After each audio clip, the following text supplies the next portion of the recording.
set the stage with the lights off. Let the little nigga breathe to the fight's lost.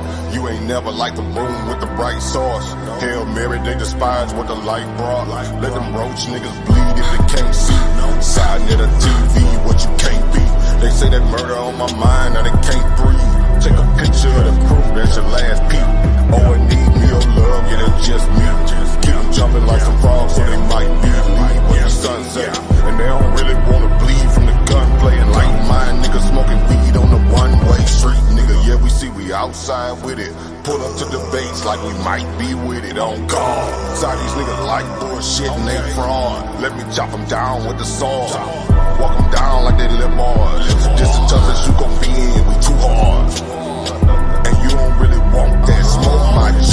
With B-side net of TV. This the toughest environment, the toughest environment, the toughest environment to be in, toughest environment, the toughest environment, the toughest environment to be in, toughest environment, the toughest environment, the toughest environment to be in, toughest environment, the toughest environment, the toughest environment to be in, toughest environment, the toughest environment, the toughest environment to be in, toughest environment, the toughest environment, the toughest environment to be in. Keep that off your lip before you get flipped. We got sources over here, we don't just spit. Too many bosses over here, y'all just legit. Put them niggas in the game, let them get real. Don't even step unless you come in with that scholarship. That economic tip, gotta make a dollar flip. And I might be next, I don't give a damn, a truth rolling with me, so I'm feeling like the son of man. Too many gon' hate, gotta make a stand. I'm just trying to duck the lake, you don't understand. Read them when I greet them, that's my best plan. Head first shit, I'm just saying. Nigga meet me in LA, oh you just playing. Too many be fake, what the base saying. So I tell them they don't want no smoke before they end up in the newspaper next day. Smoke. This the toughest environment, the toughest environment, the toughest environment to be in. Toughest environment, the toughest environment, the toughest environment to be in. Toughest environment, the toughest environment, the toughest environment to be in. Toughest environment, the toughest environment, the toughest environment to be in. The toughest environment, the toughest environment, the toughest environment to be in. Toughest environment, the toughest environment, the toughest environment to be in. Toughest environment, the toughest environment, the toughest environment to be in. Toughest environment, the toughest environment, the toughest environment to be in. This is it right here. The toughest you gon' ever be in. You wasn't conscious before us. Y'all niggas was asleep. We woke the sleeping giant. We did it. Side dinner TV.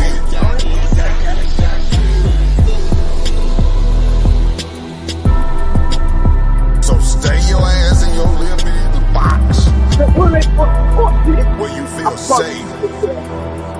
Cause it's motherfucking monsters over here. Real monsters. Peace and Pan-Africanism. It's your brother Herman Smalls in the toughest environment you can be in.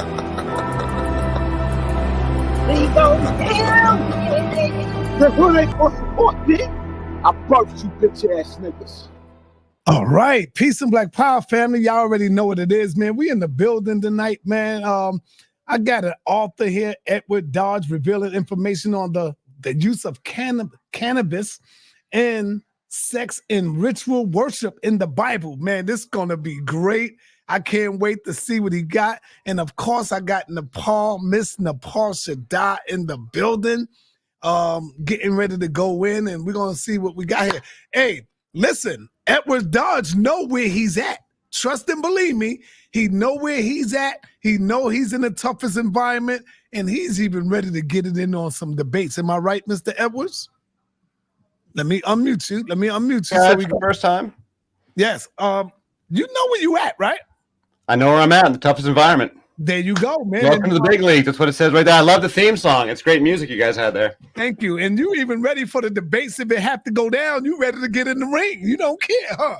I'm ready to go. Awesome. That's what it is. Let me pass it. Well, we can start tonight. You'll see if you like my material tonight. See if I'm bringing anything for you. Yes. I know you is. So, Nepal, do you have anything you want to say before we get started? Any questions you want to bring? I've sat with Edward Dodge before. He has. I love his information, especially you will see tonight. Not only does he do a lot of decoding of the Bible, he focuses on the parts of the Bible where the femininity, the divine feminine, the mother goddess is wiped out. He brings it back and he reveals it with archaeological and historical evidence. So to my family out there in the audience, Edward Dodge has already been, he's already peeped in, looked in the blinds and said, oh my gosh, this is the toughest environment. This is where I need to be. So we have really honestly this isn't to flatter the audience. We have some of the most intelligent audience members, but they are tough. And so they will scrutinize the information. We don't do anything personal, but we bang on those information piñatas. So with that said, and tell the people really quickly before you get started, what are you going to be presenting today? Yeah, so just a little bit about myself. This is the book I wrote, A History of the Goddess, from the Ice Age to the Bible, and it's all about it's mainly focused about Asherah and Astarte and the goddesses of the Bible that people aren't really familiar with. I wasn't familiar with them at all. In fact, I was totally blown away when I learned that the scholars were talking about God having a wife. And that was the rabbit hole I fell down to try and figure out the story. And so now I'm writing a follow-up book. This book I wrote, I was like learning it as I was writing it, so it's not all perfect. But so I'm writing a follow-up book that's going to be much stronger. So I'm working on that now. And that's actually the material I want to test out here in the toughest environment. I want to work through some of this pretty controversial analysis I've got. But the marijuana is a great place to start, because this is actually how I got into what I'm presenting tonight. It's actually going to be one chapter of the book, effectively, and it's. But this is how I got started into this whole story, because I've had an interest in the history of cannabis since I was like a teenager, and because it's both the hemp fiber and the drugs, right? It's not just the drugs; it's the hemp fibers are the longest and strongest fibers, so they're all the way through history up until the Industrial Revolution. They were how you built anything strong. And so like long, strong ropes, bowstrings, but specifically for shipbuilding. So cannabis sativa was like the same plant that's illegal. The hemp plants that are illegal were fundamental to shipbuilding all the way through all of human history for 3,000 years. All the Greeks, the Romans, the Phoenicians, and the Americans. So like it was when I was in high school and I learned about George Washington and Thomas Jefferson growing hemp, and then our government lying to us about it. About George Washington, Thomas Jefferson, like that was what spawned my interest in this whole story. Because then I started digging into it, and I found out it goes all the way back to the dawn of the Neolithic Revolution. In college, I tried to write a history. I failed to write this book, but I put some effort into it, and I learned it was like a complete history of civilization 4 times over. Because it's like the complete history of China going back to the Neolithic, the complete history of Europe all the way back, the complete history of the Middle East all the way back, and America all the way through. So it's like, I was like, wow, this is like way too much for me at like age 20. I can't write all this. But anyway, the interest was there. I put all that stuff away. I had a family and a career. I work in tech. I put all that stuff away for like 20 years. And then I got into the weed in the weed industry in like 2018. I went out to California and I was working in the weed business. But all that was kind of a shit show. And so I ended up writing this book instead. I was looking for a new book to write. I wanted to revive this old book, but I wanted to find a new topic. And so I knew about this stuff in the Bible. This guy, Chris Bennett, who I wrote this presentation with, he's been writing about this stuff since the 90s. And he's pointed out that there's 5, this is what we're going to get into tonight. There's 5 references to marijuana by name in the Old Testament, and that it's mistranslated as a different plant. So we don't read it in English. And so it's mistranslated as either aromatic cane or else as calamus. And the 5 references, and the most important one is that it's an ingredient in Moses' holy anointing oil. And this is important. Like this has like really important theological implications, that Moses' holy anointing oil, the instructions from God to anoint all the Ark of the Covenant and the tabernacle and all the menorah and all the holy items in the tabernacle are all anointed with this anointing oil, and all the kings and priests King David, King Solomon, and Jesus Christ is the anointed one. So the holy anointing oil is really bloody important. I'm out for 1 minute, Edwards. Yep. The people are saying in the chat, can you turn your mic down a little bit? Ah, all right. It All might right. be too loud and Yeah. it's distorted a Sorry little about bit. that. Thank you very much. Yes. Let's see. You just turned it down? Yeah, I just turned it down a little bit. Okay, yes, that sounds real good. Yeah. All right. Sorry about that, guys. Thank you very much. All right. So, family, without any further ado, I'm going to put up. Do you have anything else you want to say before I put up your presentation? Yeah, go ahead and put it up, and we'll get into it. All right, there we go, family. We're gonna sit back and listen right now, and that's what we do. Let you just go in, and then when you're done, we'll recap and ask questions. And if you want, we can open the panel. Go ahead. So I had done this presentation with Chris Bennett a couple weeks ago on another show. So cannabis and Telerod. Cannabis, the ritual use and rejection of cannabis in ancient Israel. Cannabis is that's the Hebrew word, the canna. Canna is the word in question. Bosom means sweet. And then Telerod is a town. That's a place in Israel. It's a really important temple site where they dug up the one and only temple that's from the first temple period. And that's like very similar to King Solomon's temple. And in it, they found archaeological evidence of cannabis. So our argument is that the whole first temple period, they're pagan. They're not monotheists yet. They're fighting about this stuff. There's a mother goddess, and it's an entire pantheon of gods. And Yahweh and El, the God of the Bible, are still two separate gods, and they're still pagans. And they're having a reformation. Yahweh, the Yahweh cult is leading a reform movement that's going to like dramatically change. They want to overthrow Baal, who's the existing king of the gods. They want to get rid of these goddess traditions. And cannabis is part of the story, because it ends up getting thrown out along with the mother goddess. All right, so 5 Bible verses mention cannabis.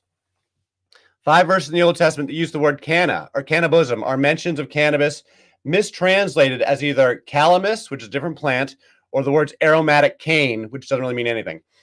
In all 5 instances, cannabis fits the context, while calamus or aromatic cane do not. Cannabis is described as a sacred ingredient in Moses' holy anointing oil. That's the most important one. A valued aromatic herb in the Song of Songs, twice as a burnt offering in the temple, and also it's mentioned as an object of trade from Lebanon. Cannabis later gets thrown out of the temple in the reformations of the Yahweh alone movement. Because obviously cannabis is not sacred in the Second Temple. I mean, that was my whole journey, was like, it starts out being holy to Moses, but at some point they threw it out. And like that was where I was trying to figure out historically, where did that happen? Because obviously it's not part of Judeo-Christian traditions.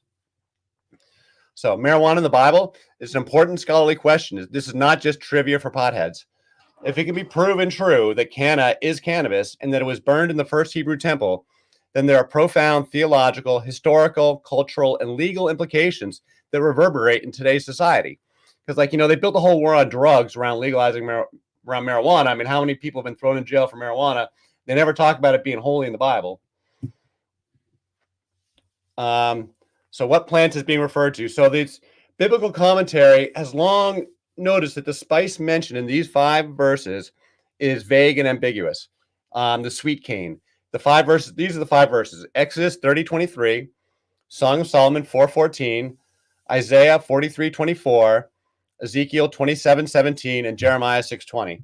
The word is out of the definition. It's sweet calamus, aromatic cane. It is impossible to say what species is intended. The word bosom means sweet and pungent, often used in the context of aromatics applied to the body, perfumes and things. Various candidates for cannabism suggested over the years include calamus, ginger grass, camel grass, lemongrass, sugarcane, balm oil, fennel, and other plants as well. There is actually an interesting commentary over the years on these 5 verses. Aromatic cane is actually a very good description of cannabis, which can grow 10 feet tall and is very pungent in aroma. And it grows just like a reed. The word con, the branch actually means branch or reed or hemp. So what is calamus? This is what it's normally translated as. Acorus calamus, known as sweet flag. It's an herbaceous perennial. The flowers are sweetly fragrant and psychoactive. It is a bit of a drug, and it's a common marsh plant. It's a well-known plant used in Indian traditional medicines like Ayurveda. Its aroma makes calamus an essential oil valued in the perfume industry, and is used as a flavoring for foods, alcoholic beverages, and bitters.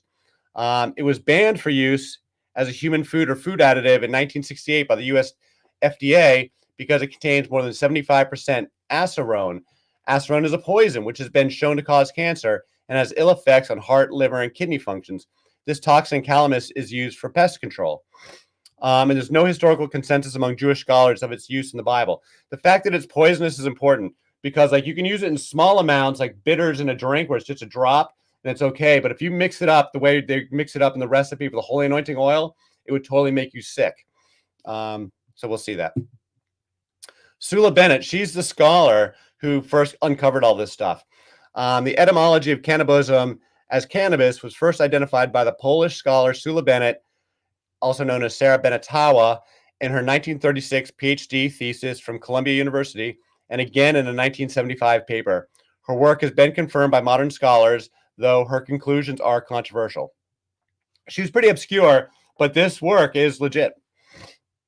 So Cana and Kanubu, this word cannabism has clear similarities to other ancient names for cannabis, such as the Assyrian Kunubu.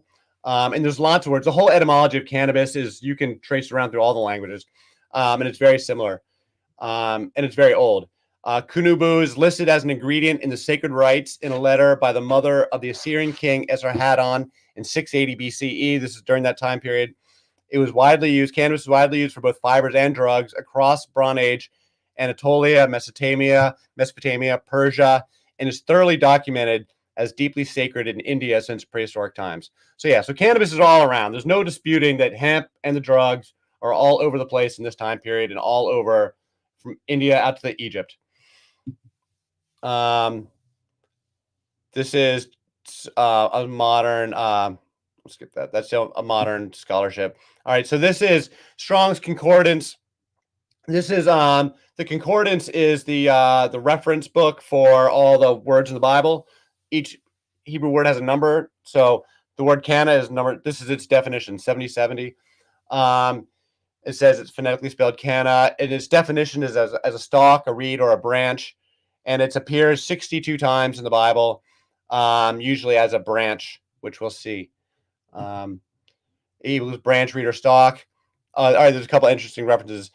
Joseph, in my dream, I saw 7 heads of grain, full and good, growing as a single stalk. This is canna. This is one place where canna gets used. That's Joseph in his dream in Egypt. And this next is of the menorah. I would actually argue that the menorah could be cannabis. Make a lampstand out of pure gold, hammer out its base and shaft, and make its flower-like cups, buds and blossoms of one piece with them. 6 branches, canna, are to extend from the side to the lampstand, 3 on one side and 3 on the other. And that word branch gets repeated a bunch of times. So when it has like 62 occurrences, 40 of those are right here in these instructions for the menorah because it says branch over and over and over again. All right, so this is where it gets good. This is the Moses holy anointing oil. This is Exodus 30:23. Take the following fine spices: 500 shekels of liquid myrrh, half as much, that is 250 shekels of fragrant cinnamon, 250 shekels of fragrant cannabis, or calamus or aromatic cane, 500 shekels of cassia, all according to the sanctuary shekel, and a hin of olive oil. Make these into a sacred anointing oil, a fragrant blend, the work of a perfumer. It will be the sacred anointing oil. Let me see. I just wonder what my next slide was. Yeah, so this, people make this recipe now. Like, you can do it. Out in California, where there's growing a lot of weed, people make this as herbalists. And if you make it with cannabis, this is some potent stuff. It's like 250 shekels of cannabis is like 8 pounds of cannabis into like 6 liters of olive oil or something like that. It's actually a super, super potent recipe, and it's all percolated together using the skills of traditional skills of a perfumer, along with the cinnamon and the myrrh. And cannabis is often mixed with myrrh and incense.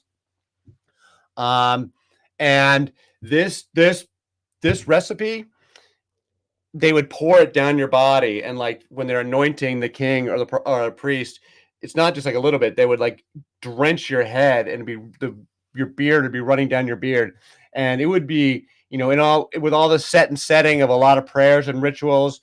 It would be an incredibly powerful, not only psychoactive but spiritual experience.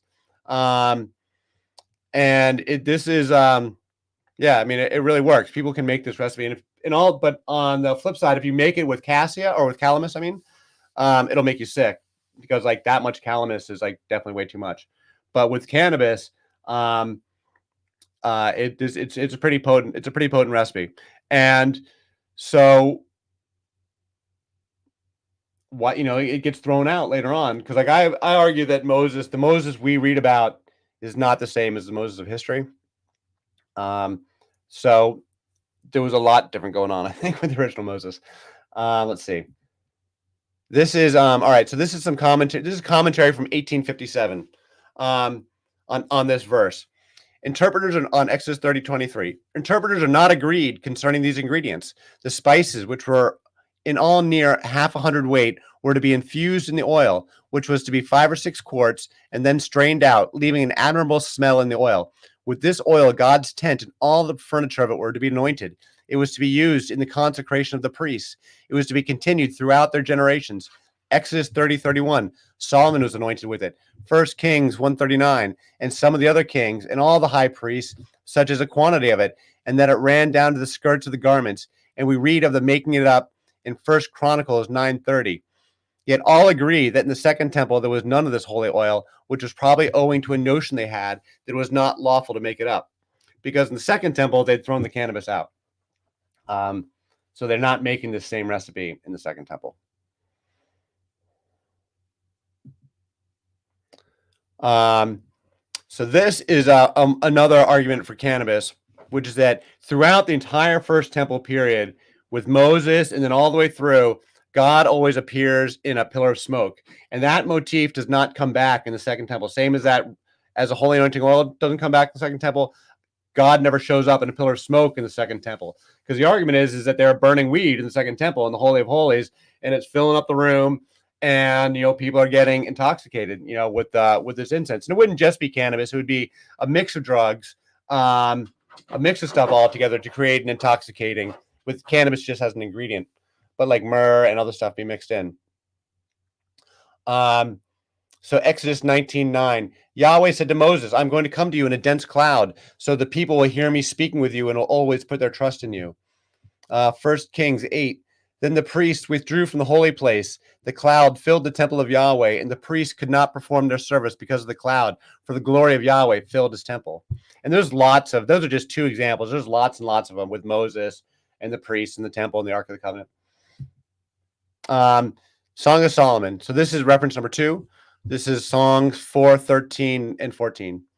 So that Song of Songs is the one romantic, sexy part of the Bible where it's, presumably Solomon, but Solomon and the bride. And this is actually a vestige of the old sacred marriage liturgies with Astarte and Ishtar, because Astarte is the goddess of love and war, and she was the queen of heaven, and Solomon was worshiping her, and he gets criticized for that. So this is the line. Your plants are an orchard of pomegranates with choice fruits, with henna and spikenard and saffron, cannabis, canna or calamus, cannabis and cinnamon, with all the trees of frankincense, myrrh and aloes, and all the finest spices. So this is a part where he goes on describing his bride and as all these beautiful flowers and things. And right here, though, the cannabis is listed right along with frankincense and myrrh, which it is often associated with, as we'll see. The frankincense myrrh association goes on, and they're all drugs. All right, yeah. So this is the third mention. This is Isaiah. This is one of 2 mentions where it's mentioned as a burnt offering to Yahweh. This is Yahweh talking. I have not burdened you with offerings or wearied you with frankincense. You have not brought any cannabis with silver for me or lavished on me the fat of your sacrifices, but you have burdened me with your sins and wearied me with your iniquities. So Yahweh is mad about something here in Isaiah, but he's indignant that they have failed to bring him some cannabis, along with any silver or frankincense. It's just demonstrating that it's being used as a burnt offering to Yahweh. This is Ezekiel. This is where it's listed as a trade good from Tyre. Now, Tyre is from the Lebanese coast, and it was the most powerful trading city in the world in those days. And Lebanon was always famous for its drug production. It continues to be to today. And so the Bekaa Valley in Lebanon, where the temples of Baalbek are, it is famous for drug production, for opium and cannabis and hemp. In the ancient world, all the way through the Roman Empire, right into the modern day, like Lebanese hash is famous. They never stopped growing it. So here, Ezekiel is talking about, this is his lament for Tyre, where he says Tyre is going to be destroyed. And he says, Damascus did business with you because of your many products and great wealth of goods. They offered wine from Helbon, wool from Zahar, and casks of wine from Izal in exchange for your wares, wrought iron, cassia, and cannabis. So it's just being listed there. And then, all right, so this is the recent archaeological evidence. I was mentioning that the Tel Arad temple in the title. So this is really important stuff. Tel Arad is a temple site. It's a town out on the outskirts, down in the southern part of the country, and there was a settlement there and a military fort and a temple that they dug up. And it's been there. And this picture you're seeing is in the Israel Museum in Jerusalem or Tel Aviv or whatever, and it's the only other Israelite temple they have from that time period, from the first temple time period. And it has the same structure as King Solomon's temple with the main room. And then the three room setup with the Holy of Holies as the small room in the back that only the high priest was allowed into. And what you're looking at here in this picture is the Holy of Holies from the Tel Arad temple. And what they found in there is extremely important because you don't see it in this picture, but there was a pair of standing stones. I'll show you in another picture. So you see the one standing stone in the back, and then to the right, there's a spot you can see like a shadow on the wall where the other standing stone was. And then you see a pair of incense altars in the foreground, one taller and one shorter. Well, what these are for Yahweh and his Asherah. So if you've heard about this scholarship where they've dug up all this archaeology talking about Yahweh and his Asherah, this is a temple where it's Yahweh and his Asherah. There's 2 standing stones and 2 incense altars. And not only that, these weren't destroyed in a war. These weren't wrecked. These were the standing stone and the incense altars were carefully laid on their side, and they were deliberately buried by hand, because this was when they talk about the reformations of Hezekiah and Josiah, and they destroyed the old pagan temples. This was one of the pagan temples they destroyed. They deliberately buried it by hand, and the archaeologists have dug it up. So people who want to say there's no truth to the Bible, shit, man, this is it. This is the actual story. They dug it up. Like, it literally happened. We're not sure if it's Hezekiah's reforms or Josiah's reforms, but either way, it's one of them. And it's the pair of all right, so you have the pair of standing stones and the pair of incense altars. And they had long noticed that there was still some residue of the incense on the altars, because like they dug these things up back in the 60s or something. But it was only in like 2021 or 2020 that they actually did some chromatography analysis and scraped the residue and actually ran them through a gas chromatography or something to figure out what the chemicals were. And they found that on the tall altar, the one for Yahweh, it's frankincense. And on the short altar, the one for Asherah, it's cannabis. It's hashish. And they published it, this is bona fide good research right here. This is Israeli research. And so they totally did, and everybody accepts that. And so instead of just the argument Chris has been making based on etymology and stuff, for 20 years, he's been talking about cannabis in the Bible, cannabis in the first temple. And now they finally have like the actual archaeological proof. They really like found the actual cannabinoids on the altar for Asherah. It's amazing. And not just that, they also have more proof of Asherah to, substantiate that there was a mother goddess. Oh yeah, no, there's a bunch of stuff. They have found a bunch of inscriptions of Yahweh and his Yahweh and his Asherah, and this is one of the places where they found a few of them. And I'm going to come back to that. I've got some more pictures of that here coming up. All right, so this is a reference from Isaiah where it describes Canaan. This is one of the. There's a couple of instances where they're clearly doing drugs with Isaiah and Ezekiel, where they're having these fantastic visions, and this is one of them. The live coal from the altar. This is Isaiah 6. Then one of the seraphim flew to me with a burning coal in his hand, which he had taken from the altar with tongs. He touched my mouth with it and said, "Behold, this has touched your lips, and your iniquity is taken away, and your sin is forgiven." So we're going to come back to the word iniquity. But the frankincense, myrrh, and cannabis were routinely blended together to make intoxicating incense, just as like an ancient established recipe. So let me ask you, Edwards. Oh, go ahead. So are you saying that they was getting busy in the Bible? According to what you're showing right now, they was getting busy. They was definitely getting intoxicated in the first temple, and that's one of the reforms that they get rid of. Wow. They were definitely doing child sacrifice, definitely getting intoxicated, and definitely doing sex. I haven't heard of, but maybe it's going to be a lot of feedback from this one. Go ahead, continue. This is deep. Just in the first temple, just in the first temple, that all gets in the second temple, they're Jews, but in the first temple, they're pagans. And so, but they started having the Reformation during this time period. So the Yahweh alone movement is like this radical religious movement to overthrow Baal, who was the existing king of the gods. Baal was like the Canaanite Zeus. He's the Canaanite king of the gods. But he's kind of a gnarly, nasty king of the gods. Like they really do child sacrifice. It's kind of it's a pretty hardcore tradition. So they want to overthrow it. And in a lot of ways, we would thank him for it. So the reforms of King Hezekiah and Josiah, and these are historical people. We know King Hezekiah is a real person for sure. Josiah, there's not as much evidence for, but Hezekiah left tons of archaeological evidence all over Jerusalem because he dug this tunnel for water underneath, and he built walls and did a lot of stuff. And the Assyrians talk about him. He's a really important guy. So the reforms of King Hezekiah and Josiah in the 8th to 7th centuries BCE were aimed at shutting down the popular religion of the mother goddess Asherah, Astarte, the queen of heaven, and Anat, the terrifying goddess of destruction. Anat is like our friend Kali over here.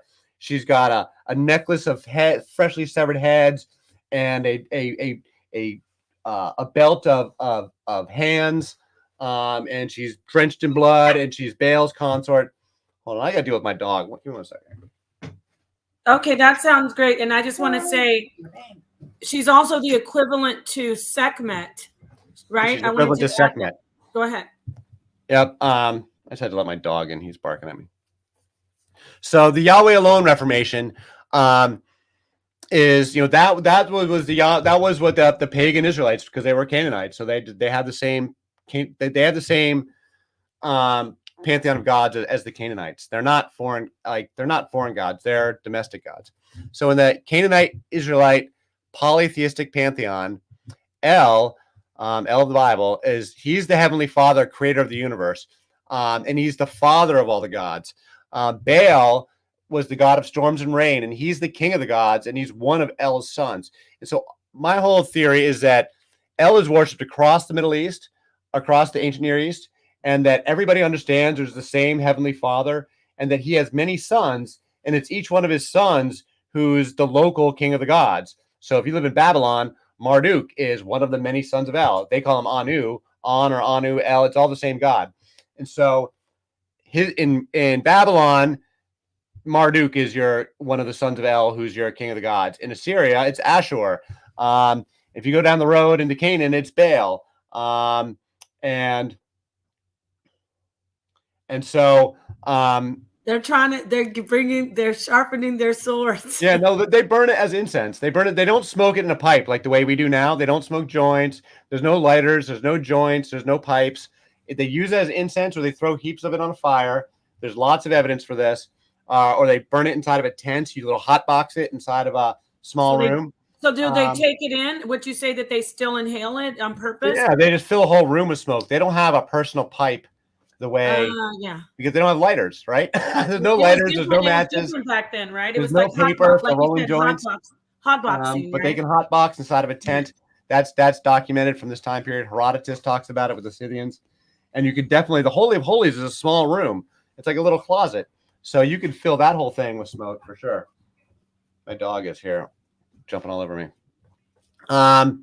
So Yahweh, he was originally just another pagan god. But then he had a coup. He defeats Baal and was merged with El to become the monotheistic God of the Bible.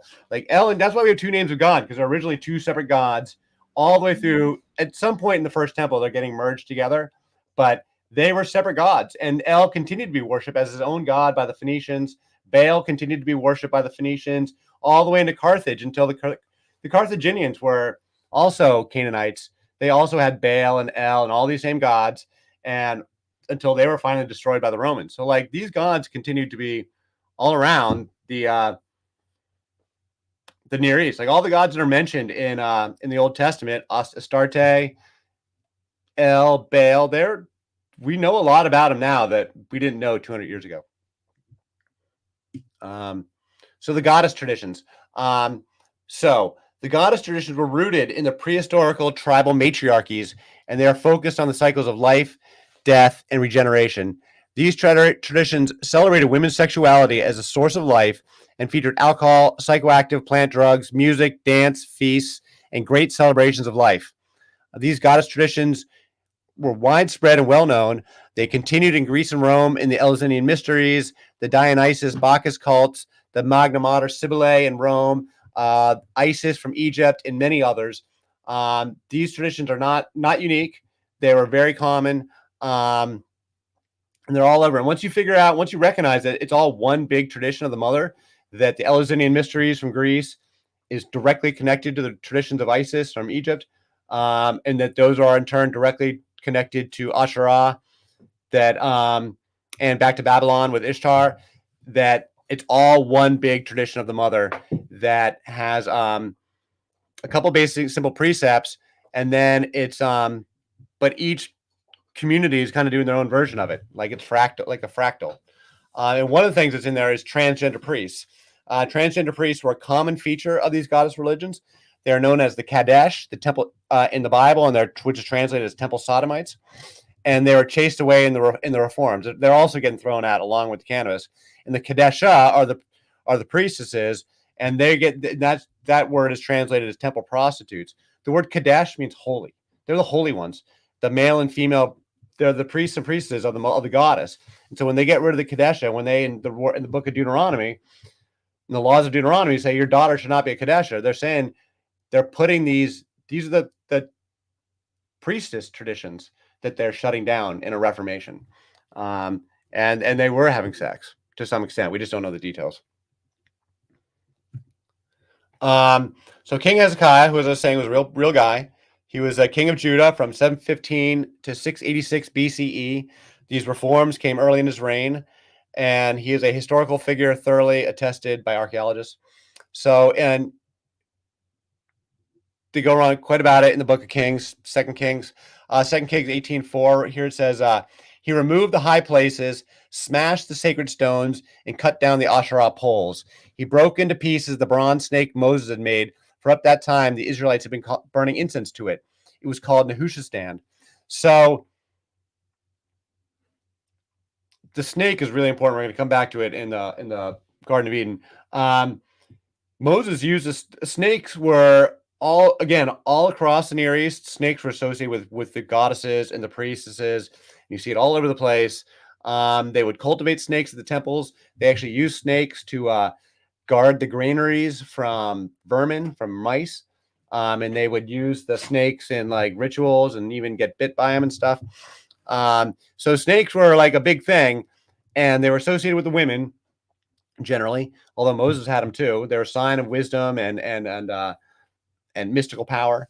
But in these reforms, clearly the Jews don't like it.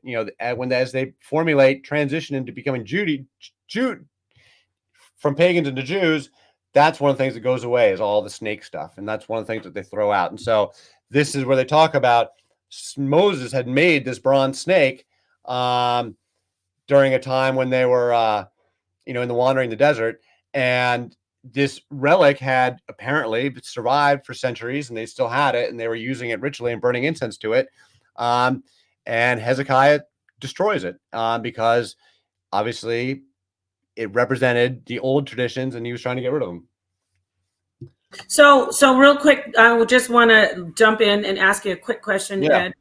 So are we to really relate the serpent worship with the cannabis? Should we do that? Well, they both relate back to the goddess. Absolutely. The sacred plants, it's sacred plants in general, and cannabis is just one of them. There's a ton of sacred plants for the goddesses. They're associated with lilies and all sorts of stuff. But snakes, birds, sacred plants all go together with goddesses. Absolutely. Because the snake is like the chthonic, it's the underground aspect, and the bird is the heavenly aspect. Right. Because there's all this life, death, and renewal. So the whole underground, and then the snake shedding its skin is symbolic of the whole life, death, regeneration cycles. Yeah. And also they're very wise. They're actually literally are like crafty creatures, and they live for a very long time, and they're very clever, as hunters and stuff. A little bit scary, Mm-hmm. All right. So this is, we're back to Tel Arad. And now here, as I was mentioning, is more photographs. This is the one that's actually in the field, and you'll see the two standing stones there. The other picture was from the museum. It's like a recreation from the museum. And on the left, you see how they found them this is how the archaeologists originally found them, with the incense altars carefully laid on their side. And I guess the standing stones were still standing, but the incense altars were laid down. And so, twin standing stones and incense altars for Yahweh and Asherah stood in the Holy of Holies at the Tel Arad Temple, and they were carefully laid down and buried by hand during the reforms. So, I think that's really powerful. It's a powerful piece of archaeology, if you ask me. I think so too, definitely. I know so. It's hard to dispute when it's hard core evidence, like tangible evidence. Yeah, right. And then King Josiah was the later one. He ruled Judah from 640 to 609 BC, with his reforms around 630. He's, I think, the grandson of, or great-grandson of Hezekiah, and he's the second big reformer. There's really only two kings of Judah that are truly good in the eyes of the biblical writers, and it's Hezekiah and Josiah. All the other kings, some of them are okay to Yahweh, but most of them are bad. And what does it mean when the kings are bad and to the biblical writers? It means that they were pagan. It means that they were worshiping multiple gods. And all the kings of Israel were pagan. There was not one single king of Israel in the northern kingdom was ever Yahweh alone. And it's only a couple of them in Judah that are Yahweh alone, and they come late. They come late in the game. And first Hezekiah and second Josiah. And Josiah is at the very end of the first temple. So 2 Kings 23, he did away with the idolatrous priests appointed by the kings of Judah to burn incense on the high places of the towns of Judah and on those around Jerusalem, those who burned incense to Baal, to the sun, and to the moon, and to the constellations, and to all the starry hosts. He took the Asherah pole from the temple of Yahweh to the Kidron Valley outside Jerusalem, and he burned it there. He ground it to powder and scattered the dust over the graves of the common people. Hold on. Yes, fine. Please, family, I hope you're enjoying this. I know you are. I am. This is great information. Please hit the like button. Don't forget to hit the like. Okay, go ahead. Apologize for my dog being a pain. You're fine.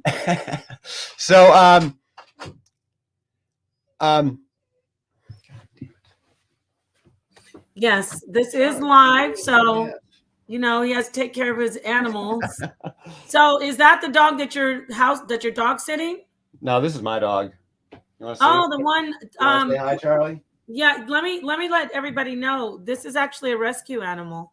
He's from Puerto Rico. He's from the streets of Puerto Rico. He's very cute. Nice dog. He looks like he has some terrier mix. He's a sweetheart. But he's a pain. He's very high energy. So yeah, the Asherah pole from the Temple of Yahweh. Raphael Patai was this scholar who first started writing about Asherah back in the 1960s. He pointed out that the Asherah pole stood in the temple in the King Solomon's temple for 2/3 of its history, that there was an Asherah pole. Of the 400 and some years that temple stood, historically, the Asherah pole was inside of it 2/3 of the time. So the Asherah pole is like this. We don't know exactly what it is. It's some kind of carved wooden pole, like a totem pole. And it stood for Asherah, and it stood for sacred trees. And it would stand next to the altar. Like they would have an Asherah pole, like they talk about in the Bible, that a temple, an altar to Baal, and then the Asherah pole right next to it. So like that's how it worked, I guess. So I do know a little bit about the Asherah pole. It's really, as far as especially the worship, the solstices and different worship, like in Beltane and all these different types of religion which are considered pagan. They have the maypole. Exactly. Yep. Yeah, May Day. Absolutely. But if you go back to Kemet, there's this. It's the rod. It's called the Jed. If you go to Egypt, okay, the gods would be holding it, especially the god who is called Ptah, the god Ptah. Right. He held the rod, and also that we see it in all the different religions of it being like a sign of power and a connection with the Most High God as far as rulership and the link to magic. I mean, I just want to throw that in because you were saying Asherah. Well, the maypole. I mean, the maypole is that something I've like written about separately? Like that is a direct connection also to totem. I argue that totem poles, maypoles, and the Asherah pole, it's all one big. It's again part of this. Like it goes back to the Ice Age. It's like so old association with the mother that it's fractionalized over the centuries. But like maybe it is related to the obelisk, to the stone obelisk. They're all related, and even when you talk about magic wands, it all goes back to that rod, the rod of that Moses had when he threw it down. All of those are the same. Yeah, so we just have to go do a separate show on it. But anyway, go ahead. Just wanted to ad-lib. Sorry. All right, so here's more from King Josiah.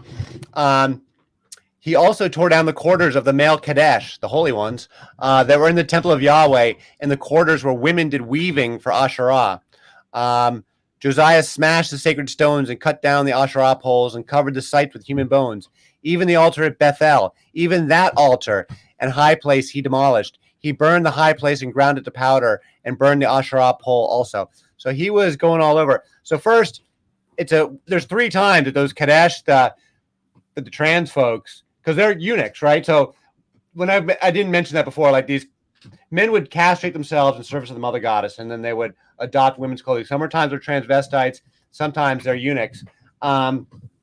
But this is like a huge part of these traditions.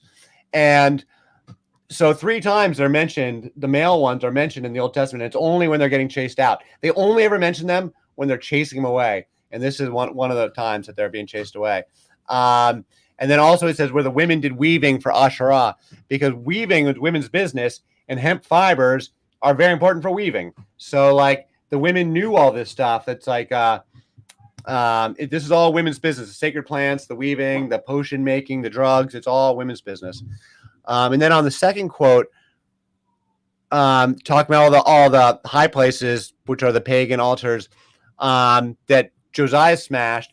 Well, another thing that they're doing in these reforms is they're centralizing the religion. They're getting rid of the people's religion that is like local, community-based, where people build their own altars, and they're forcibly centralizing it all into a central authority where you've all got to come to them. And that sets a model for a centralized authoritarian Christianity and centralized authoritarian Islam later on. But this is where you're seeing the very beginnings of it, where they don't want the people to have the people's religion. And that's what the mother is. The mother is an authority that doesn't belong to anybody. It's the people's religion. And that's why they had to get rid of her, because they wanted an authoritarian father alone tradition. And so the like unorganized, anarchic or whatever, like the undoctrinal religion of the people's community religions, that's what they're getting rid of. So that's a really important shift, and it's not very popular. Like Hezekiah and Josiah's reforms don't stick, neither one. in both cases, as soon as the king dies, they immediately go back to all the paganism. When Hezekiah dies, they immediately go back. The next king is Manasseh, and he brings back all the paganism. And the same thing with Josiah. He gets killed, and they immediately bring all the paganism right back because these reforms were not popular at the time. The Bible is very clear about that. This is the fifth of the last one of the references to cannabis. This is the prophet Jeremiah. So no, Jeremiah was a contemporary of Josiah. So he was, and he witnesses the destruction of Jerusalem, and he goes out for the exiles. So this is Yahweh talking through Jeremiah. What do I care about frankincense from Sheba or cannabis from a distant land? Your burnt offerings are not acceptable. Your sacrifices do not please me. So Yahweh's angry. He might even be rejecting cannabis altogether here, but he's clearly, pissed off. But Jeremiah was a leading prophet of Yahweh during Josiah's reign, who witnessed the destruction of Jerusalem and went to exile in Egypt. So this is the fifth reference. Again, it's the second time it's being referenced as a burnt offering. And and Yahweh's demanding it, frankincense and cannabis together, just like we saw with the altars. And so then this is the women defend the Queen of Heaven. So this is again with Jeremiah, and this is after the destruction of Jerusalem, and they've been sent. This group of exiles is going into Egypt. They don't go to Babylon; they go to Egypt. But Jeremiah goes with some exiles to Egypt, and he's getting angry with them. And so he chastises them for having been worshiping the Queen of Heaven, who is the Queen of Heaven. I argue is Astarte. So there's Asherah, Astarte, and Anan are the three goddesses. Astarte, Queen of Heaven, is the most popular one, and Ishtar was totally the Queen of Heaven in Babylon. And Astarte is one of a succession of popular goddesses of love and war. So Inanna from Sumer, then Ishtar from Babylon, then she's Astarte, and then she's Aphrodite Urania for the Greeks, and then Venus. And there's two different Aphrodites. There's Aphrodite Urania, which is like the more powerful one, and then there's Aphrodite Pandemos, which is the less powerful one. But the fully powerful one is like Aphrodite and Athena combined. She's got the wisdom and the power and the battle armor, and she's the leader of men, and she's also transgender. Like, she's super powerful. When you say transgender, which goddess is this? Ishtar is like, there's all these prayers about I'm the one who turns man into woman and woman into man, and in battle scenes she would like turn into a man with a beard. She puts on wings and she flies away like a bird. She's like a shapeshifter. So yeah, she's like a like they're action hero stars. Like, this is their like androgynous. What's that? Androgynous or hermaphroditic? Well, hermaphrodite, the word comes from these traditions. We get hermaphrodite from Aphrodite, and so the hermaphrodite is the child of Hermes and Aphrodite, and they have a god, Hermaphroditus, who's male, female, and there's these old statues you can find. So there's a lot of nuance, and I don't know all the finer nuance. I just know that, like, generally speaking, like, this is where you're going to find the trans folks. Right. The finer points, like trans, I just want to clear to the people, it's the goddesses, because you don't believe that they were actual, real living beings, do you? Who? I'm saying, like, do you believe Ishtar was some people believe, like they say Jesus is real. Do you believe that Ishtar was actually a living being? Not in the flesh, no. Like, I think that these are all like, like very much in like Jungian psycho analysis on how the gods work. That they're archetypes of the human mind that help us make sense of the mysteries of the universe. And to the extent that they are, metaphors for something real, then yeah, they are very real. Like, you can't say they're not real, because if they're accurately describing the mysteries, then it's very real. But does that mean like there's actually like this character of Ishtar as like drawn out? Like, no, like, come on. No, I'm not trying to, I'm just trying to make you clarify not make you. Right. I want you to be able to clarify your position, because, I'm very much like a Jungian archetype sort of approach to the gods. And so, you know, and you can, and that's what makes it so interesting, just to watch how they are constantly evolving. So like one thing I learned about from religious comparative religion early on. So like I deconstructed from being a Christian like when I was like a teenager, because like I went to church growing up, but then I was reading Karen Armstrong when I was in college. I don't know if you're familiar with Karen Armstrong. I don't think She has like a history of God is one of the books she wrote. Okay. And she talks about how even within a given tradition, like even within Christianity, depictions of God will change from century to century, and certainly like over 500 years, like the conversations about God, even within Christianity, are radically different from what they were 500 years ago and 500 years before that, because the conversation changes as society changes, as history changes, as time goes on, people having different conversations. So you can trace the same thing through these other goddesses. It's like you can trace how people's attitudes are shifting and cultural attitudes are shifting, and how these different, with the high gods, at least, you can read some inferences into the society.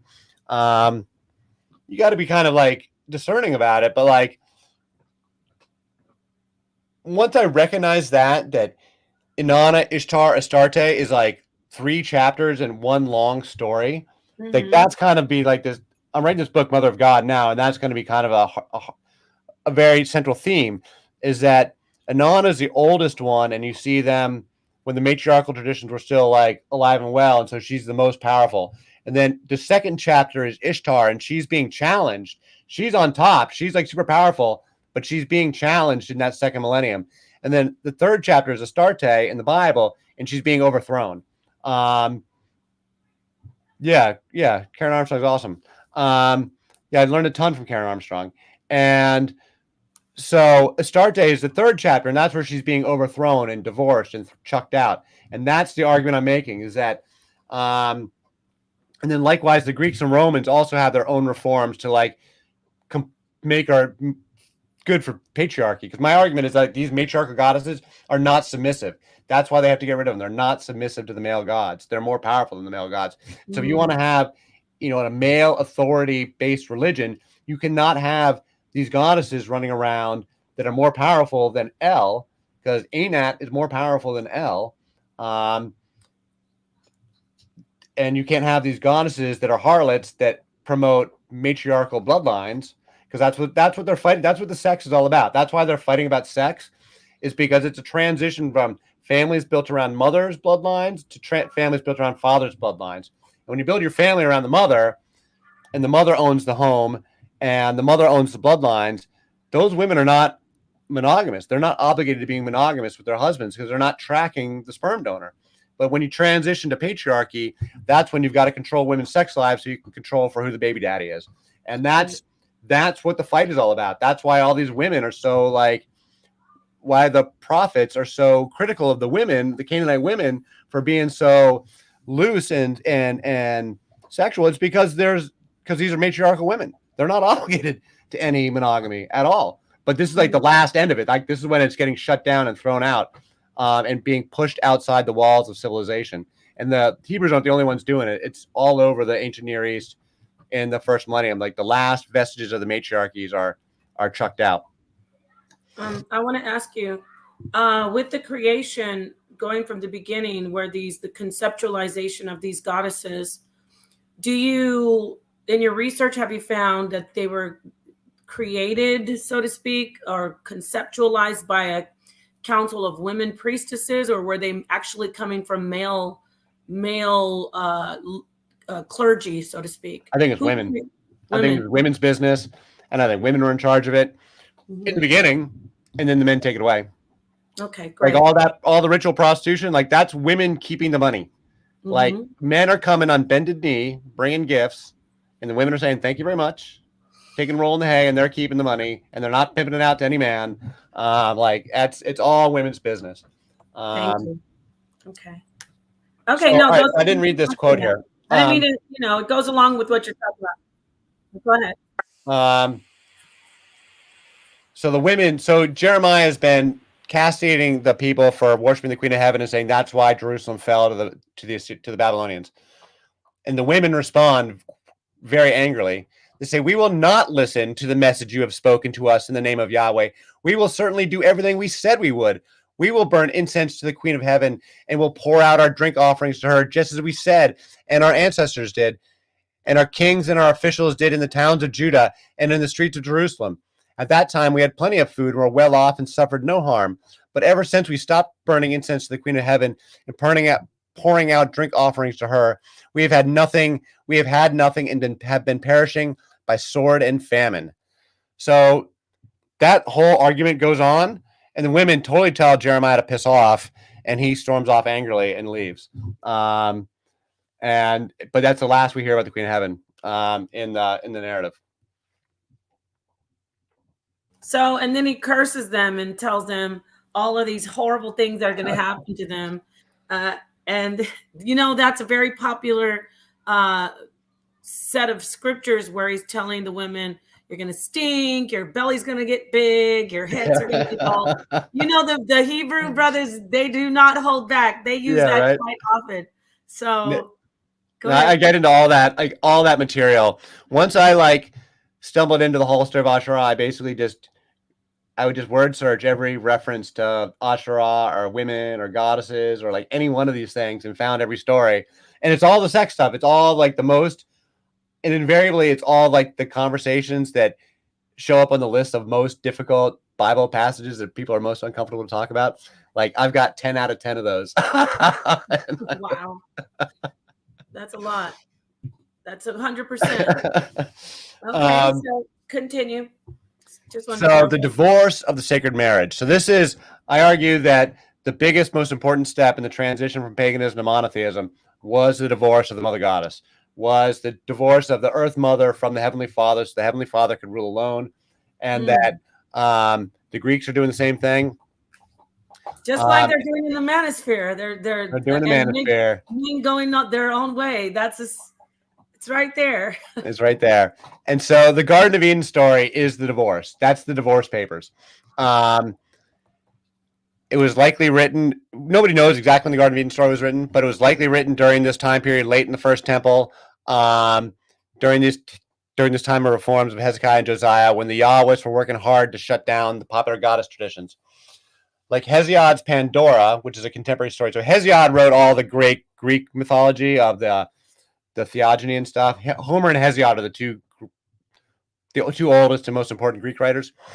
Hesiod had the story about Pandora, which was the first woman and the source of all men's trouble. Pandora opens up Pandora's box. It lets out all the evil into the world. Pandora was the first woman. So she's the bane of all, men's suffering. And that's why you got to keep the women locked down, because they cause all the trouble. Pandora and Eve, it's the same parallel thing. And those stories are basically contemporary to one another. Like Pandora, Eve is cast as the source of all men's trouble, and so she must be restrained. The great goddess traditions were matriarchal women's religions, and the patriarchal Yahweh shut them down so the Heavenly Father could rule alone with no wife or competing authority. The Father alone. He's not going to answer to no other authority can step in. No woman's got no authority at all. All right. So I guess about the Garden of Eden here. That's music to a lot of people's ears right now. So the Garden of Eden, Genesis 2, Yahweh God commanded the man, you are free to eat from any tree in the garden, but you must not eat from the tree of the knowledge of good and evil, for when you eat of it, you will certainly die. Genesis 31, you will not certainly die, the serpent said to the woman, for God knows that when you eat from it, your eyes will be open, and you will be like God, knowing good and evil. So this is just right here. Stop this for a second. A lot of people talk about, is God lying or is God wrong? What is God saying when that you will certainly die when because they don't eat it, because they do eat it and they don't die? So what's going on here? Is he tricking them? Why is God saying you will certainly die? This has actually been a source of a lot of discussion for people over the years. Why do you think? I think God is telling the truth. God, which one are we saying God? The Elohim? The Yahweh. When Yahweh says to the man, if you eat this plant, you will certainly die. I think he's telling the truth, because he's referencing the mother goddess traditions are all about life, death, and renewal. And they have traditions of these near-death experiences. That's the Eleusinian mysteries are all about. You would have a near-death experience so that you could learn how to live. And so in these traditions, you do embrace death to know how to live. Whereas the God traditions are all about immortality. They're not, the God traditions are circular and the God traditions are linear. They're linear. Let me get my fingers right. The God positions are linear. Yeah, and the goddess traditions are circular. So that's why you get the I and the O, like the lingam. The I and the O fit together, and that's the totality. But when I say it's linear, it's like you have one life and you're going to go live forever and immortally in heaven, right, or in hell. It's a linear path. Your life. You're not going. We don't teach us in the West that you're going to be circling around. They teach that in the East. They teach that in Eastern traditions that your lives are resurrected and such, or in Egyptian religion they teach that, but not in Judeo-Christian. It's a one-way train. Goddess traditions are circular trains, and so that's why he said you will certainly die, because you're embracing a religion that embraces death. But the serpent, who is exactly the Ankh, is not, I know exactly, and that's also binary code too. And it's exactly the binary code too. Exactly, you see it over and over and over again. Absolutely. And so the serpent, which represents these goddess traditions, he's saying you will not die, right? So that's what I think. I think God is actually speaking the truth. They're both speaking the truth. You will not certainly die, for God knows that when you eat of it, your eyes will be open and you will be like God, knowing good and evil. Eve is Asherah. Adam named his wife Eve because she would become the mother of all living. Genesis 3:20. Eve represents Asherah, starting Anat, and this whole story is a condemnation of those traditions, and it's shutting them down, saying the party's over, turning on the house lights, cutting off the mic, cutting off the amps. Last call, party's over, girls. There's a new boss in town, and keep going. No, I just said don't pay attention to this. That's what I think. That's what I think the Garden of Eden story. People have been confused. You don't have to address everything. I just am throwing up some comments from the audience. Fine. But you're doing awesome. You're doing great for your first time. And I'm not gonna. Don't think I'm gonna come in and just be like, cha-ching. You're doing your presentation, because I know you said you watched a lot of the stuff. You're like, oh God, Nepal's gonna probably come in and hit one to me. No, not at this moment, but maybe we'll have a debate one day. All right, so here's a little more about Asherah. This is an image we have of her, and you'll appreciate this. This is Egyptian. Okay. Asherah. So Asherah is a Canaanite goddess during the time period when they were, when Egypt was ruling Canaan. So there's a ton of synchronization between the Canaanite and Egyptian gods during this time period. So Asherah was directly syncretized with Hathor, who's the other mother goddess aside from Isis in Egyptian traditions. And this is a picture of her from Egypt. This is actually in the Louvre. And her name in Egypt was called Kadesh, just like we had the Kadesha. They called her Kadesh, which is the Holy One, which is what they called her in Egypt. And her hair, Hathor is very famous for her hair. So Asherah's got Hathor's hair and Hathor's headdress. And in her right hand, she's holding sacred plants. I think it's lilies. And in her left hand, she's got a serpent. And to her right there is the Egyptian god Min with a big erection, because he's a fertility god. And on her left is a Canaanite god. I think his name is Reshpesh, and he's kind of a god of death. And then she's standing on a lion, because lions were also associated with these goddesses. They rode lions and stuff. And she's naked, because it's like, because that's what they did. So serpents and sacred plants were important in the goddess traditions, and their symbolism is widespread across the ancient Near East. The tree of life is often associated with both goddesses and serpents. We see it in the Epic of Gilgamesh and other places. And the Yahwehs turned the serpent from a symbol of mystical power and wisdom into a symbol of deceit. And then, people even say the serpent is the devil. But really, what it is that in those days, to a contemporary audience, when that story was written, the serpent was like a respected thing. So it was pretty radical for the Yahwehs to come along with this story where they say, we're going to, make the serpent into the bad guy. Right. I believe that. I've seen that in my studies.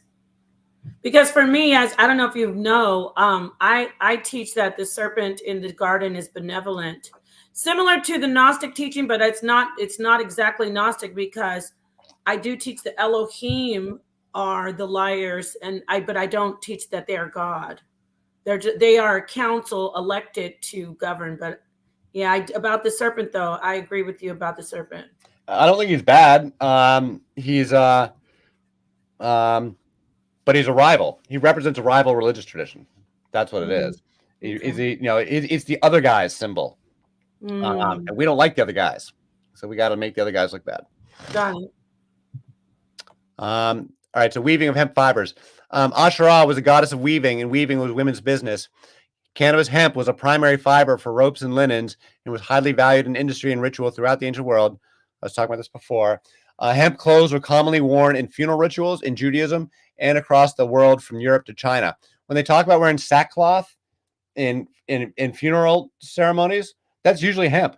Like that's actually what they're meaning, because like hemp is like the rough cloth, linen is the fine cloth, and hemp is the rough cloth. That's why you didn't normally wear it. You normally use it for like bags and stuff and sacks. But if you're in a funeral ritual, then you're wearing hemp, or you're being buried in the hemp. Or also midwives use it to catch the baby. So it's the fiber that wraps the newborn in the corpse and that connects you with these life and death traditions in a very real way. Because as a midwife and death doula, you would appreciate that they would literally use the same plant, both the medicine and the fibers, all the way through the whole process. Right. It's a certain, I use the title circle of life, and that's the circle of life too, Exactly in a sense, because you're doing the swaddling you said with linen, right? Because it would be linen. It would all be hemp. I mean, they would use hemp ritually. Like in China, they spell it out explicitly, like in Confucian ceremonies. Wouldn't the hemp be, I could see it being used to do a lot of things. Are you going to show us some, maybe we can do some digging on our own together and find out if it's indigenous to those region, like, the certain plants, the certain hemp that you're talking about, the cannabis. Yeah. Can you show us something like that it's indigenous to those regions that like Israel, well, the Levant? Certainly in Lebanon. The Bekaa Valley in Lebanon is famous for it. Okay. So if they were doing some importing of it, when I say they, I mean the particular so like they're not going to be growing much of it in Israel proper, because it's a pretty thirsty plant. It needs a little more water. Okay. But they definitely grew it in Egypt. It's like super documented all the way through back to the pharaohs and stuff for Egypt. And it's thoroughly documented in Greece. It's thoroughly documented everywhere they're doing shipbuilding. Awesome. And they used it for bowstrings, and they used it for like all the horseback riders. The Scythians were bringing it down. So like, there's not like, I got so much research on cannabis history. I mean, it's thoroughly documented in ancient times because it was important. Awesome. It was really important. The midwifery. To the woman he said, all right, coming to a point here. To the woman he said, I will make your pains in childbearing very severe. With painful labor, you will give birth to children. This is Eve being punished after they ate the apple. Genesis 3. Cannabis is documented in extremely ancient Egyptian medical texts and in Israelite archaeology as being used for midwifery. And Kadesha priestesses were famed for their midwifery skills, potion making, and weaving. And the Yahwist put them out of business. They actually have archaeology. It's a little bit later. It's like from the Roman time period, but they found a dead girl, like she's maybe 14, who died in childbirth. And they found cannabis up inside of her like womb, where they were trying to do some. She didn't survive, but they were trying to, and it's amazing that they found the archaeology. That's like in Israel, but like a couple of centuries later. But it shows that they were doing it. They were trying to probably stop some type of hemorrhaging. That would be common. I mean, I'm just speculating, but yeah, interesting, very interesting. And then the Egyptian medical references are like from the oldest written medical texts of all, like from like 2200 BC, like the very oldest like written medical text of anything. Cannabis is listed there. You mean in the metanetter and the what they would call hieroglyphics? You're saying cannabis is present in that? It's on some papyrus text, yeah. Interesting. Okay. Get your pens and papers out. And then there's the everyone. goddess Seshat, who's got a big old cannabis leaf coming right out of her head. Oh wow. Okay. Okay. I mean, Do we have a lot more slides? no, sure. we're getting to the end here. Okay, Because good. this is my most important, this is my most controversial statement here. I'm going All to right. mute out. Genesis 3, 6, and 7. I am arguing that cannabis is the tree of knowledge, and it's being explicitly mentioned and explicitly thrown out. So when the woman saw the fruit of the tree was good for food and pleasing to the eye, and also desirable for gaining wisdom, she took some and ate it. She also gave some to her husband who was with her, and he ate it. Then the eyes of both of them were opened, and they realized they were naked. So they sewed fig leaves together and made coverings for themselves. So could this be cannabis? The fruit of the tree was good for food. Yes, cannabis seeds are among the most nutritious seeds found anywhere in nature. They're valued by humans, animals, and birds. The woman saw that the plant was pleasing to the eye. Check. Cannabis is widely regarded as a beautiful, attractive plant. The plant was desirable for gaining wisdom. Cannabis has long been used in ritual and religion and ritual, valued for its capacity to promote shamanistic insight and meditative reflection. Adam and Eve ate the fruit, and their eyes were open, and they realized they were naked. They ate the cannabis, got high, and had ideas. It's a classic entheogenic experience. They sewed fig leaves together and made coverings for themselves. They used the hemp fibers to sew the clothes. The fibers, I'm arguing, are hemp. Let's see. Yeah, this is it. That's the last title. The last slide. The Queen of Heaven was overthrown. You're desirable for your husband, and he will rule over you. This is the end of women's independence, power, and authority. The Garden of Eden story is the divorce. It's the divorce papers of the goddess. It's the moment when women's power is finally it's already been taken away, but now they're just codifying it. And cannabis is a character in the story. And that's my presentation. You guys are all muted. Sonetter, how'd you like the presentation? I've been talking through it. I heard it. I was in the background just listening. I love it. And when he got to the part about the snake in the garden and all of that stuff and how they didn't die right away, I was like, wow, we talk about that all the time. Right. So I believe that the snake was being honest and telling the truth, and it was the Elohim that was lying to the people. So I enjoyed it. Something new and something different. So that's good. Right. Thank you so much for that presentation. Sonetter, I already have the link queued up. Throw it out there if people have any questions, and I'm sure Ed would like to. Our people know they come in respectful. They ask questions, turn on their camera. I think the audience, from what I've been seeing, they were really engaged because this is information. Listen, let's keep it. Let's just be honest. People like to smoke cannabis, and so a lot of our people also are interested in the Bible. So they're like, let me hear that. So I'm wondering how many people were actually indulging in the practice while they were listening. So yeah, I asked the questions I want to ask. If anything else comes up, I'm really interested in the mother worship and how the rituals, and you touched on that, especially when you showed us the proof of the site, the altar. Right. So I'd like to see how the worship is there with the mother and the father. But I do want to ask you, have you seen anything with the Holy Spirit, like the triune, in any of this, or would you say it was just always just the male, female, that those two? Well, my position is that the Holy Ghost is like a placeholder for the mother. And so it should be mother, father, son, like the Isis, Osiris, Horus Trinity. And that when they took the mother out, it leaves this gap. And so they just call it the Holy Ghost. But yeah, they often, because the goddess doesn't completely go away, King Solomon becomes the conduit by which all the stuff that they like from the goddess gets transformed because she becomes wisdom. She becomes Sophia. And that it's King Solomon who's the father of the wisdom traditions, and that he's the one who makes that theologically, in literary terms, they use him as the conduit, the funnel to take the parts of the mother goddess traditions they like and sneak them in. And so they keep the Song of Songs in there because it doesn't really fit. The Song of Songs is totally incongruent with the rest of the Bible, but it's so beautiful. Obviously people liked it. I have to believe that it had its fans back in the day, like that people have just enjoyed that particular text. But it comes like totally from this Astarte traditions. And so you see these bits and pieces sneaking through. And in Proverbs, I talk about this where it's wisdom is she. They don't call it the mother, but it's she, and she's there with Yahweh at the creation. I don't have that quote in front of me, but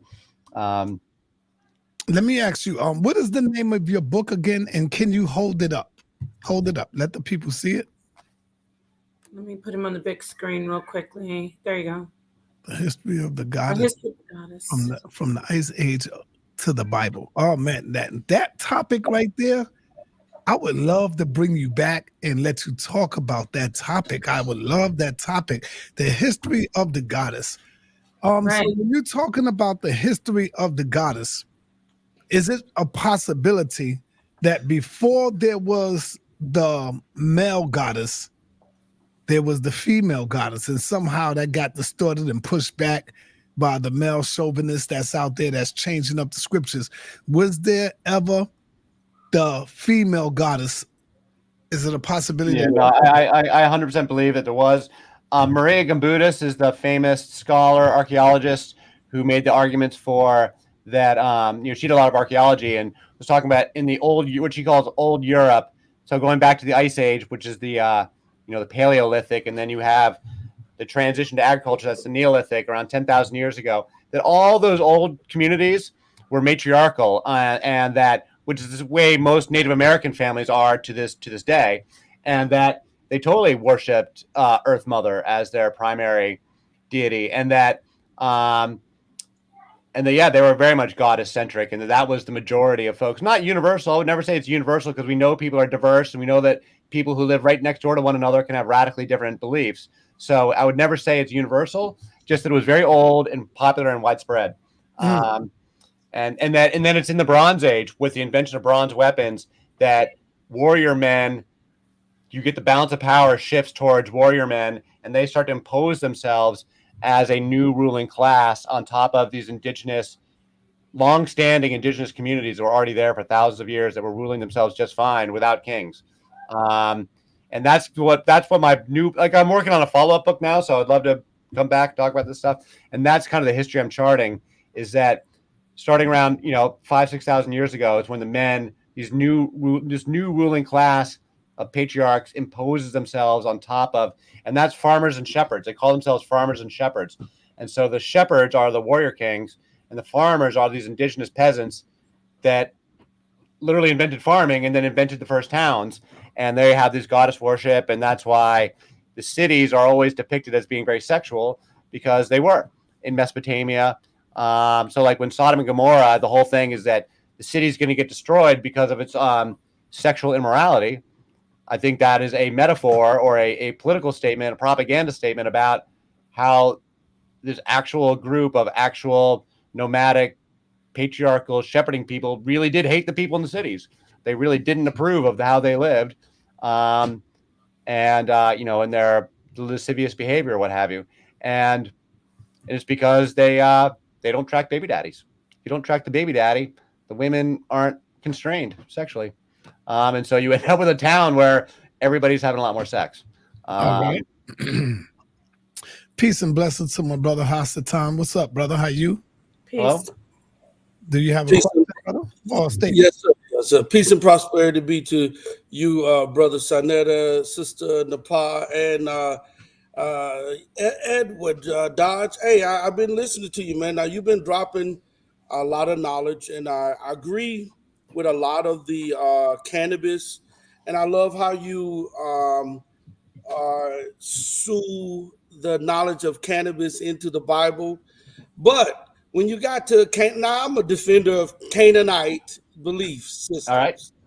And what I wanted to say is, to the victor goes the writing of history. Absolutely.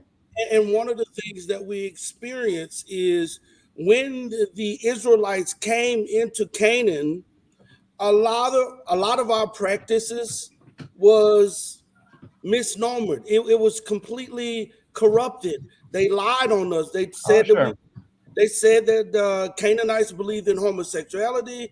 They said that Canaanites believe in this, Canaanites believe in that. But the truth of the matter is, a lot of the Israelites were practicing those things, and they knew we were against it. They knew that the Canaanites were against it, so they put it on us. Now, my question with you is, proof of that is, if we go by the order of the priests, there was nobody before the priest of Melchizedek. And Melchizedek was a Canaanite priest from Salem. And he is the one that taught Abraham. And I just want to get so when you share knowledge, which like I say, almost like 40% to 60% of what you shared, I think was on point. But when you get into the Canaanites did this and the Canaanites did that, I just think that we got to be more careful about what the victor of a war said about a people, because they could be completely obliterating their true character. And can you respond? I agree with you, and I'm always looking for better information. So if Hey, there's any time out. details that I'm getting wrong, Time I out. want it corrected. Time So, out for 1 minute, y'all. Edward Dodge, I just want to say this before you go in. Speak your mind, speak your truth. Don't get intimidated. Please speak your mind. This is the toughest environment. So I want you to speak how you really feel. If you disagree or if you agree, don't worry about it. I'm like I said, I'm open to all sorts of new data. Anything, any error correction, I want to hear it for sure. Yes. And I agree with what you're saying that the Canaanites are not misconstrued. In fact, I think the Phoenicians, I was talking about Tyre in one of my slides. I think it's an absolutely fascinating culture. They are amazing. They were really sophisticated and wealthy and peaceful. They didn't have an empire. They had trading colonies all over the place, and they made the most amazing art. And they were the first people to sail all around. They invented most of our navigation. They were the first people to sail outside of the sight of land and really push the boundaries and explore the entire Mediterranean. They were the first people to sail around Africa. They probably sailed to America, frankly. They sailed all the way up to England. Yes, they did. And so they were, they invented all the sailboats. They were a really incredible people. And they also had some really weird practices too. They also did the mulk sacrifices, the baby sacrifices to Baal. And that was real too. The Greeks and Romans talk about it. And they found the archaeology at Carthage. So you can hold both things. People can be, it's these paradoxes of history that people can be, cultures and individuals can be simultaneously great and do awful things at the same time. And so you have to be able to hold both, that nobody's pure, nobody's purely good or purely bad. Paradoxes are everywhere. And so the same community that does incredible art and incredible stuff can also have a gnarly side to them too. And I think we see it all over the place. And I definitely think we see it with the Phoenicians. Okay, let me ask you something then. You do know that there were one of the things that was misconstrued about the Canaanites was when they did archaeology in the Canaanite areas, they found statues of fathers, mothers, children, grandmothers, uncles, aunts, statues of these individuals, and they thought that these entities were actually worshiped. So, with that being said, it is a well-known fact that the Canaanites worshipped children, not in the sense of sacrifices them like the Aztecs and other ancient, and even the Israelites. So what I'm saying is, shouldn't we be just a little bit more cautious? So I have a presentation with slides that I've done on the child sacrifice. So I'm totally prepared to have that conversation as a detailed conversation on that. Because again, this is super controversial, and it's worth talking about because I think it's central to the reforms that they did.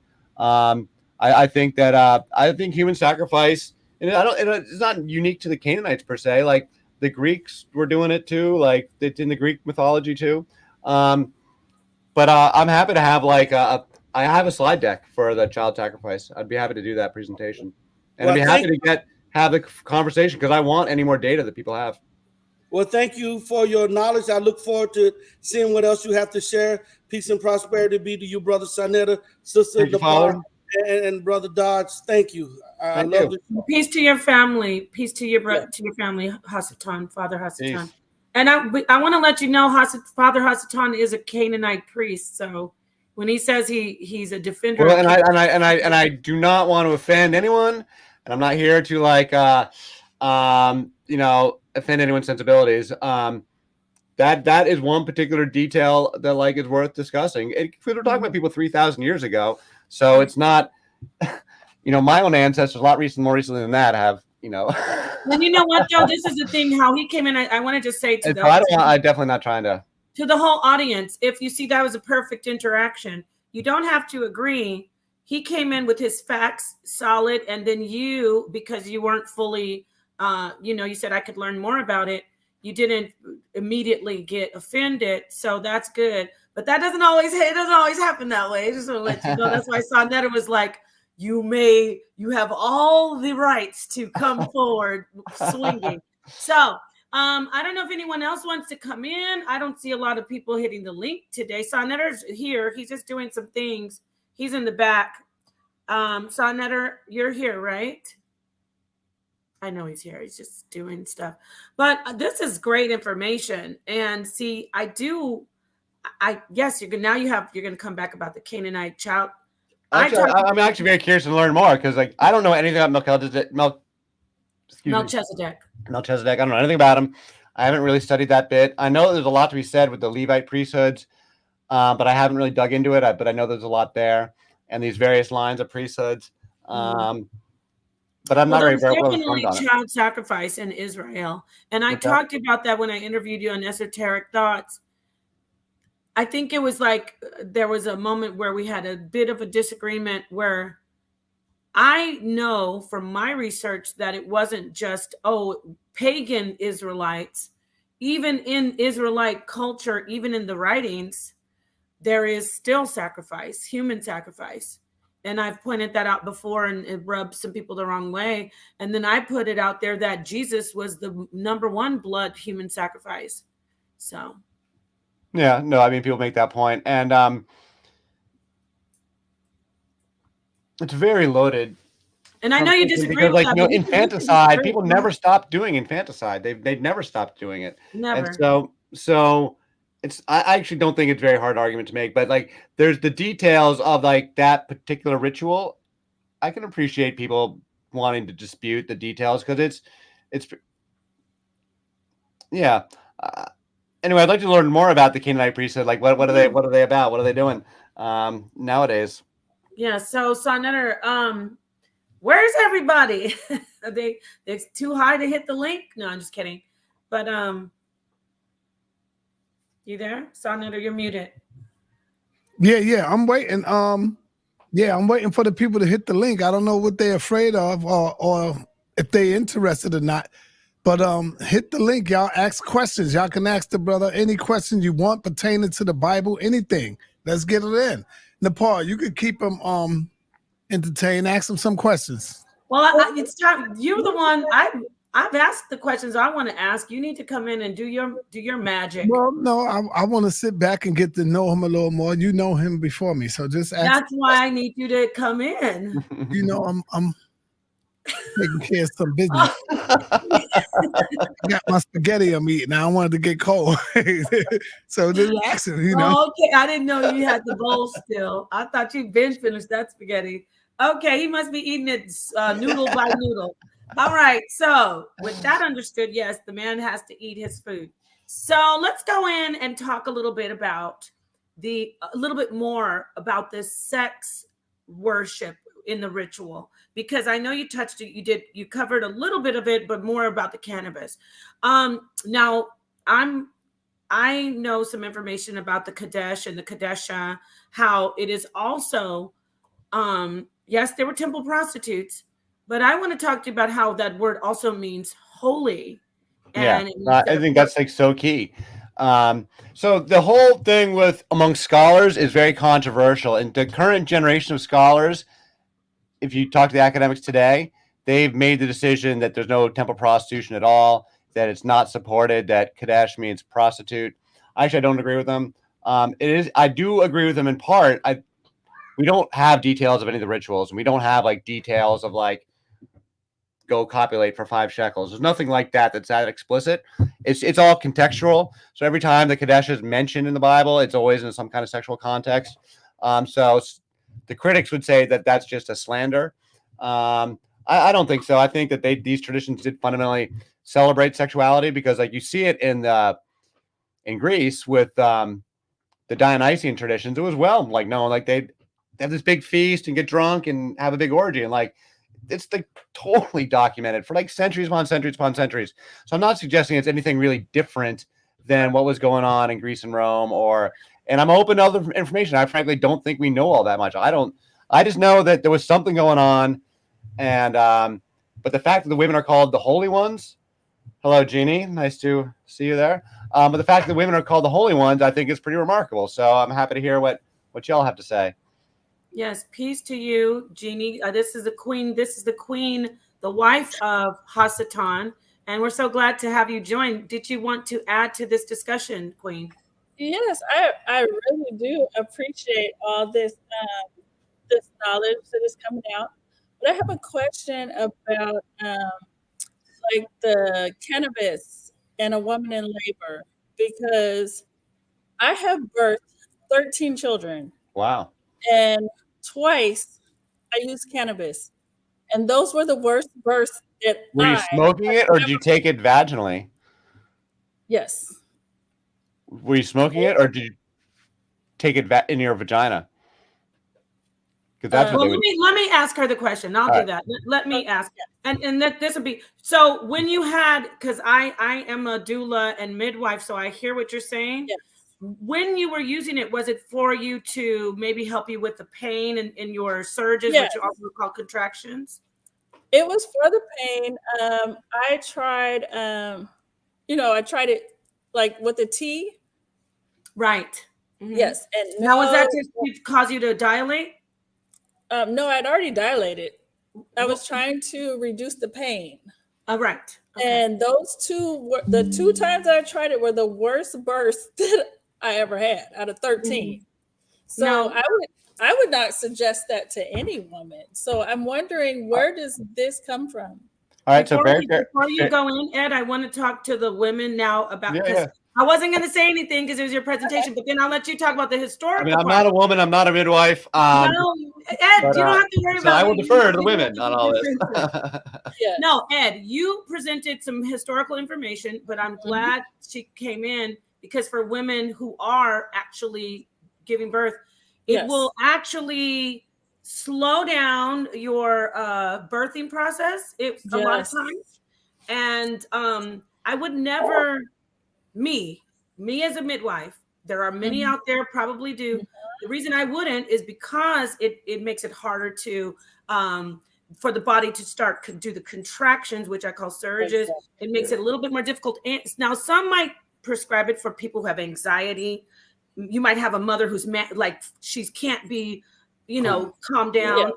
Yes. But good point. And so we're having the woman's side of, she's speaking to the women about birthing, but you. I would just make one point about cannabis medicine in general, like for anything, is it's really complicated substance and it works differently for different people.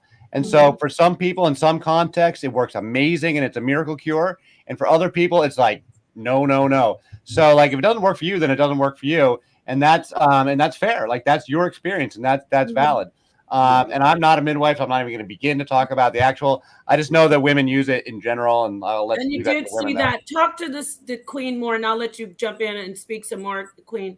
Talk to us, all of us, but especially her, about what you said specifically, where you said there was a body or someone found with the like there is archaeology. I mean, it's in my book.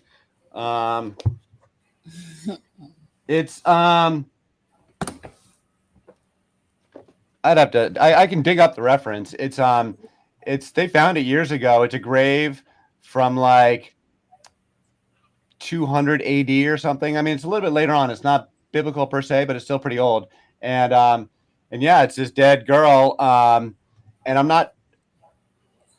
The details were always a bit baffling. I was like, how does that even archaeologically get preserved? I don't know. So I have to dig up the paper to like give you the details, but it's there. It's I can if you give me a second, you'll find a book. We can pull it out. Okay. I want to go back to you saying you birthed how many children? 13. Wow. Mhm. You're beautiful. You're amazing. And Thank by the way, you. I love your face art and your Thank mask. I love your you. veil. Thank you so much. 13. Wow. Yes, we 13. need to connect, sis. Yes. We got some stuff Sonnetter, we need to talk about. I would love to bring. I've already been talking about you in behind the scenes to him, Yes. so Okay. he can vouch for that. So I need to get your information because I've Yes. been speaking about you. I want to bring you on, interview you on the Cam Up, and do some shows with you. So 100%. Yes. Thank Definitely. you. That was Thank great that you. you brought that in because you know what? There was another, we want to be responsible as far as medically. I'm not saying Ed's not responsible. He's talking about the history, finding a Yes. particular body, but I like that you brought that in. Yes, I don't recommend cannabis during childbirth. But there may be some people who, do use it. How about for menstrual pains? Well, yeah, that may, it relaxes muscles. I'm sure it relaxes the body. I want to say this, just like I wouldn't recommend someone to do an epidural because that also slows down the surges, or some people say contractions. Your body needs to be fully, in tune Yes. and alert. So, And for anyway. me, like I am like, a natural healthcare consultant. And there are certain herbs that like when it comes to like menstrual cramps, when it comes to childbirth, there's certain herbs that I would recommend, but cannabis is not one. Like, during menstrual, I strongly recommend like it's called cramp bark. It's funny, cramp. It is perfect. I've had 4 daughters. I had 4 daughters first. And when they each, got into, having their menstruals, I made a special tea for them because, oh goodness, their cramps were bad. I've And never so I heard made of cramp bark. oh yes, cramp bark works good. Is it like slippery elm? Is it in the family of slippery elms bark or some type of? It is a little bit like slippery elm, but Okay. they would take the tea. I would mix it like cramp bark, red raspberry, make them a tea. Yes, they drink their tea and they'd go to sleep. And when they wake up, the cramps would be gone. Oh, wow. And so there's certain things. I mean, there's specific teas for certain things. I had a sister that came over. She was 7 months pregnant and she was already dilating. I gave her a tea. She went to the doctor and the doctor was like, whoa, you have closed up all the way. Because she wasn't 7 months is too early to be dilating. Yeah. So when she drank the tea that I gave her, she went to the doctor. The doctor checked her 3 different kinds of ways and was like, we can't believe you have closed all the way up. Wow. So when you know what to take, you know what to take. Beautiful. So that stuff is very important. Yeah, that's what we need to definitely talk about. Maybe we could do a show, just a woman's show as well. We don't have to do one show. I love it. I love your input. So did you hear his teachings about the Sacred Mother and the Divine Mother? No, I didn't hear that part. Oh, yeah. But go ahead. Sis, I appreciate all the work that you do. And I would love to work with you. Oh, wow. I'm so honored. I love that. Thank you. Thank you. Wow. I absolutely adore and admire you and how your family is. As I said, tonight I'm going to get Sonnetter. He's so busy. Look he's busy now. I have to get together with you. I have a lineup of sisters like, okay, I'm going to do a show with you. But you're one of the people that I really would love to. Thank you. So thank you to you and your team. I appreciate you. I love you. You're so beautiful, and I really appreciate you. Stop! You're making me feel all emotional right now. I feel the same way about you. I was like, oh my gosh, Sonnetter. I even told him 2 nights ago. I was like, do you see how beautiful she is? Thank you. I can't remember what we were talking about. Okay, enough girl stuff. They're saying they're like, okay, ladies, But I'm definitely so glad Yes. you came and asked that question. And I think Ed found we were giving you I some did. I time found the to reference find the here. information. Go So ahead. this is the big cannabis textbook. Talks about all the history and everything. Remarkable physical evidence for ancient medical cannabis use in the Near East was found at the town of Beit Shemesh, Israel, between Jerusalem and Tel Aviv. Archaeologists excavating a 4th century CE, late Roman period tomb uncovered the skeleton of a girl about 14 years old, which contained in its pelvic area the skeleton of a fetus of a size that would complicate delivery. A small amount, 6.97 grams, of a dark-colored burnt substance was found in the abdominal area of the skeleton. Initially thought to have been incense, analysis by Israeli police and botanists at Hebrew University determined that the ancient material is a mixture of cannabis resin, hashish, dried seeds, fruits, and a common reed. Direct evidence of ancient drugs themselves is rare because most organic compounds decay rapidly. However, this substance was preserved because it had been carbonized through burning, and thus the relatively stable delta-8 cannabinoids could be identified. Archaeologists who uncovered this evidence believe the cannabis was used as an aid in childbirth since it increases the strength and rate of occurring contractions during labor. Cannabis was commonly used in deliveries well into the 19th century. That's as much as I can say about it, ladies. Interesting. Well, but there's more about the ancient Egyptian references too, if you want that. Interesting, because I would think that it would be. I don't know a lot about cannabis, so maybe you might know. Jeannie says it's cinnamon. I know you told me before. Cinnamon. It's like cinnamon. Cinnamon. Yes. What does cinna mean? Cinna means like daughter of the moon. Cinnamon, daughter of the moon. Wow, that's interesting. Ed, you have some information on the moon goddess, right? Well, Luna is one of the iterations of the goddess. So yeah, the moon is associated in certain traditions, and certainly in the later like Roman pagan traditions go into like Middle Ages Christianity.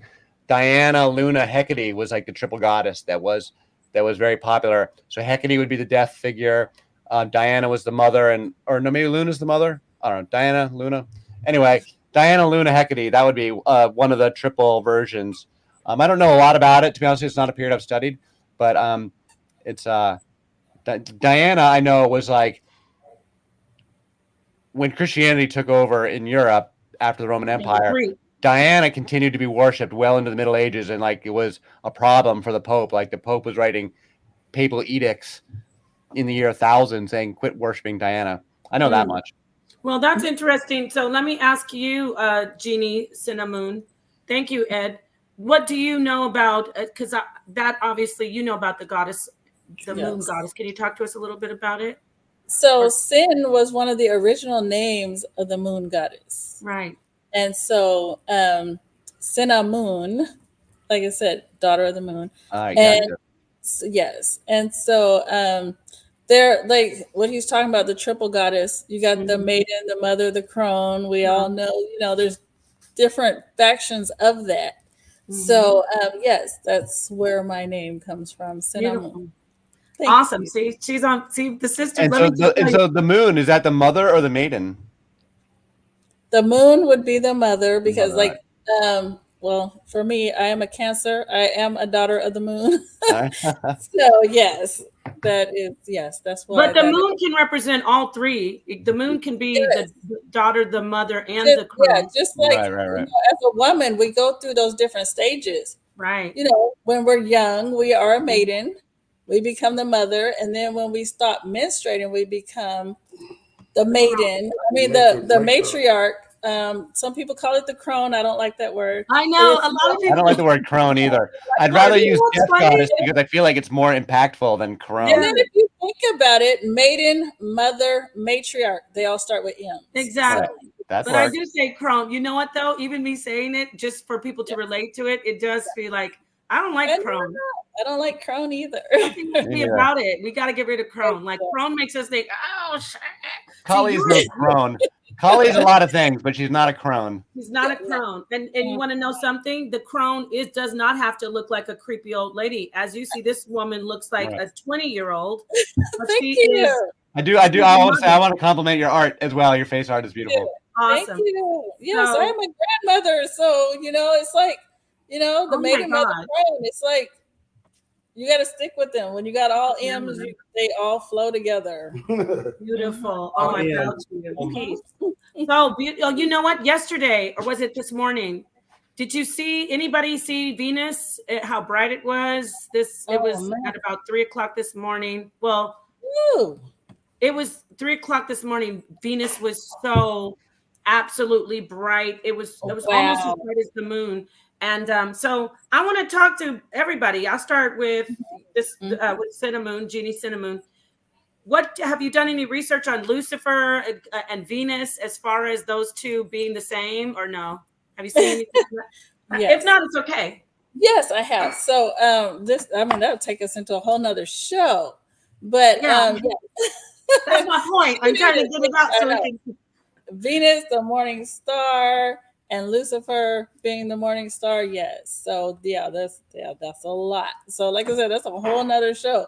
But I wanted to talk to you because I remember a while ago you had mentioned doing you mentioned the black mirrors, and that is something I want to speak. Yes, I want to speak to you on that one because, oh Lordy, have I had some experiences with that? Oh, you know what? Okay, I'm sorry. Let me just. I know, we're going all off into another land. We do a show on scrying, but we have to really be careful because there's so many people to be responsible. You know what I'm saying? We don't want to take people down that road. Yeah. However, my mother used to put us in front of the mirrors when we were little for hours. Whoa. And just scry. Let's change the subject. We're gonna come back to that one. Okay, we got it. Now we have something. Y'all heard, everybody heard, we're gonna do a show on the just on mirrors themselves, but the scrying especially. And it doesn't even have to be a mirror, just the darkness. When Sonetter was saying he saw swirling, that's scrying. And in a sense, it is still a reflection because you're looking spiritually within self, but it's also something that's manifesting outside of self. We're getting a little deep. All right. Queen Jeannie Cinnamon and your husband, Father Hasatan, Sonetter and I will be getting with you and we'll do a show on this next week. Thank you. That'll be perfect. So yes, I gotta go get these children into bed. So thank you. I appreciate it. Nice to meet you. I'd like to learn more about what you guys are doing. Oh, definitely. Nice. We'll do this next week. So beautiful to speak to both of you. Blessings to your family. Great. Thank you. Good night. Peace. That was awesome. Okay. So yes, I did. We did a show the other night, just to give you some background on the metaphysical, ghosts and paranormal stuff. And it was a great conversation. So, but going back to the Venus and Lucifer, somebody's in the back, so I'm going to let them in. So I don't think Sonetter's here. Peace to you, Dratho. Do you want to? I want you to speak on Venus as whatever research you've had because you do the Mother Goddess worship. I mean research. Me? Yes, you. I'm back on you. All right. I mean the Venus, clearly is very associated with. It's the third brightest object in the sky after the sun and the moon, and it's got the. It's the evening star and the morning star because it's got like these different orbital. It's not it looks to us like a different orbital pattern. It's really just the way it looks in the sky, but it rises in the morning and rises in the evening. And so that's like goes with the goddess of love and war. So daytime is for fighting and nighttime is for loving, I guess, or something like that. Cool. And I haven't really studied the association with Lucifer. I know it's there. I've always had the sense that like they use that as a way to keep you from looking behind the curtain. Use Lucifer as a way from looking behind the curtain and seeing all this Mother Goddess stuff. Wow, there are many Lucifers. Jesus is a Lucifer. I think I'm losing a lot of my Christian family out there. Don't leave me. But Jesus is a Lucifer. Jesus is one of those serpents, the shining serpents. That's what I teach. So, yeah, you can respond to that, or we could get to these questions. Let's listen to these guys here. I've talked a lot. Peace, Carlos B. and FS Dratheo. Dratheo came in before Carlos, so just a moment with you, Carlos. How are you, Dratheo? Did you enjoy the presentation, or do you want to add to it? Yes, I enjoyed it. I have a question. Does the moon run parallel with the period? For me, then. No, for Edward. Okay. Does the moon run? I don't understand. The moon run With parallel the to the women's period? menstrual cycle. Oh. Yeah, well, I do believe, I think the ladies can answer this question better than me, but my understanding is in pre-industrial times, before electric lighting came along, that women's cycles are very closely tied to the moon. And my understanding is when women are all living in a house together, their menstrual cycles all get tied together. So I do think that it's my understanding, again, I'll leave it to the ladies. My understanding, though, is that industrialization and electric lighting threw off that connection. And if otherwise, their periods would still. Yeah, I have another question also about the language. Like when we look at sentence, if it doesn't have a period at the end, it's not a sentence and it's not English. Right. As far as like the 10 Commandments, another symbol for that would be like the decimal, base 10, or the period. Right. So when we look at today's language, as in NBA, when you look at the format of the letters, it's all capital letters, which means it's homo. There's no period because the period represents the woman. Okay. So are you talking about like some esoteric meaning to grammar, like as far as the grammar and everything, brother? Yes.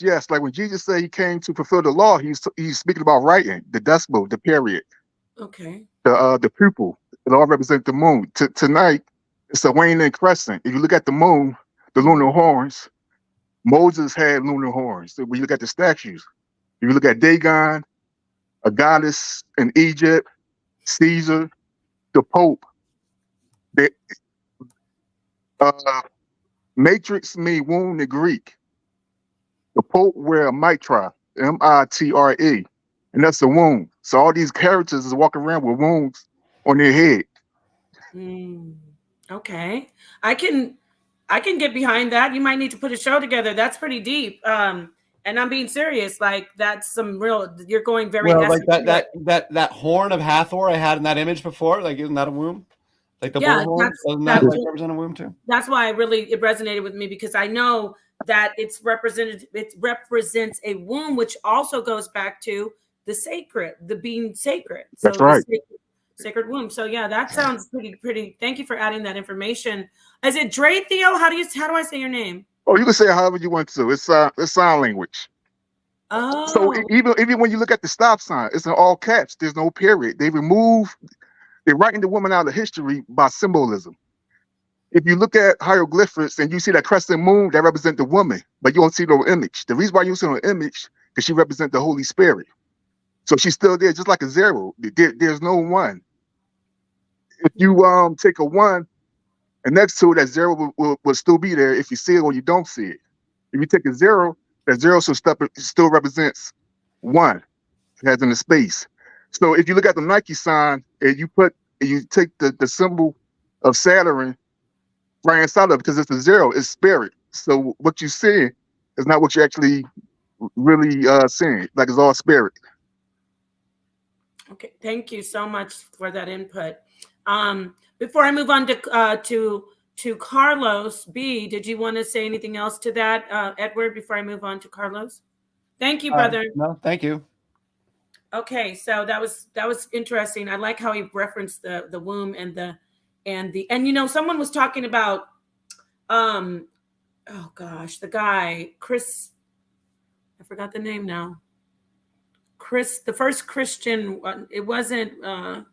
It'll come to me later. The one who wore the like bucket on his head, but that was not the first Christian god. The first Christian god was Mithras, right? And also before that, Bess had that bucket on the head. I got to remember. Anyway, moving on to Carlos. Carlos, what did you want to ask Edward, or did you want to add to his information?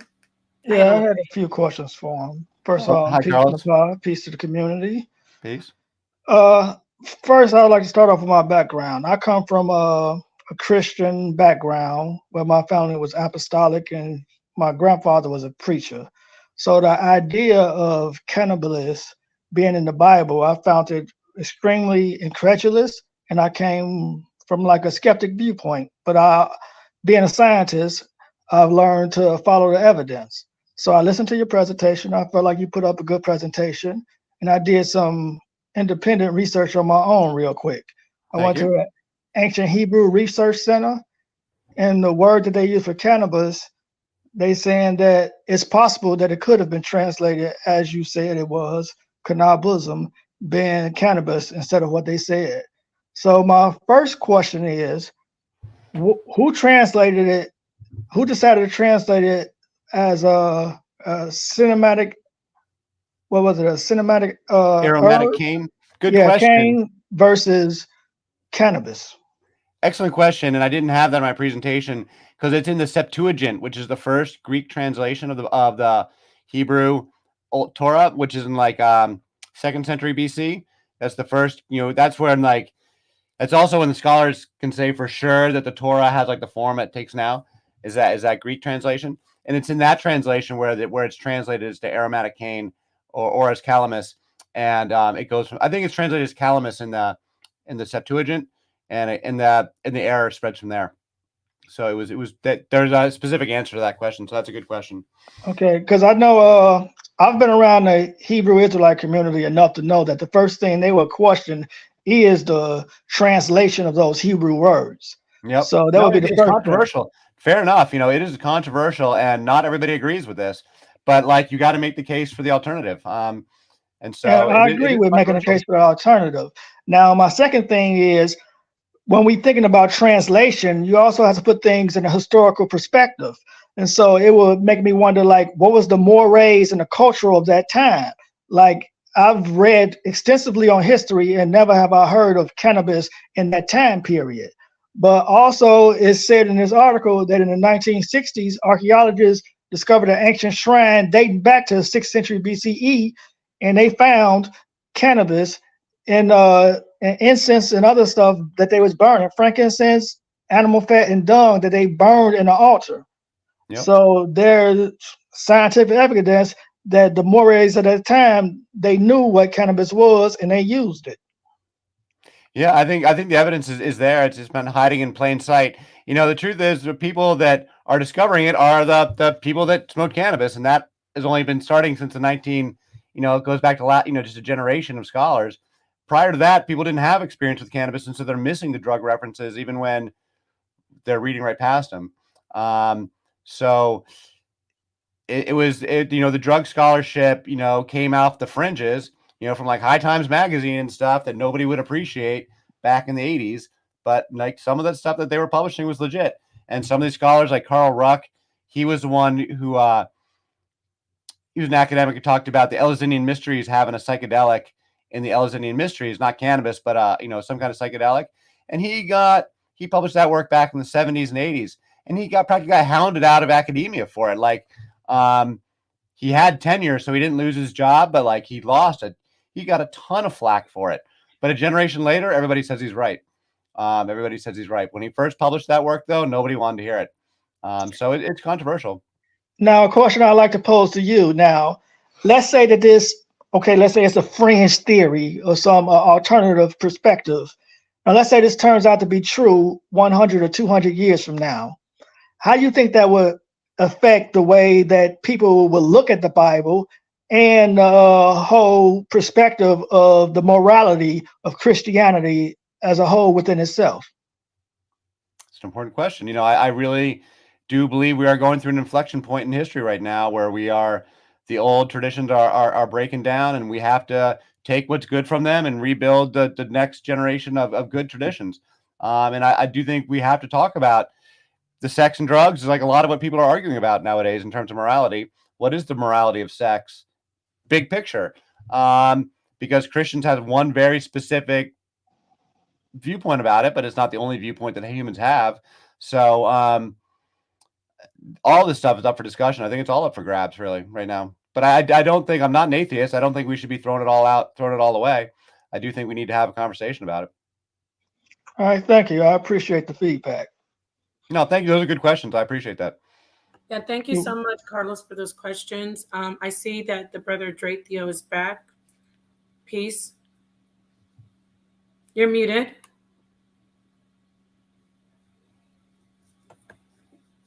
You gotta. There you go. Testing, testing. You're here. We hear Hello. you. Yes. From my studies, everything run back to the woman actually, because when people speak about the stigmata of Christ, all that really represent is the woman's period. When you go to the Catholic Church for the benediction, what you doing? You in the body and you're drinking the blood. But your woman got her own blood, so why you worshiping someone else's blood? It's just all a trick. If you look at the president when he speaks from the pulpit, it says the White House. What language is that? It's not English. It's in all capital letters. It's a homo letter. There's no period in there. Otherwise, there's no woman in there. It means nothing. If you look at your phone, what language is it on your phone? There's no English in this country, nowhere. People just don't understand the language. If you look at the numbers, look at today's date. What is it? December the 9th, 2003. The numbers is Hinduism and Arabic. It's not English.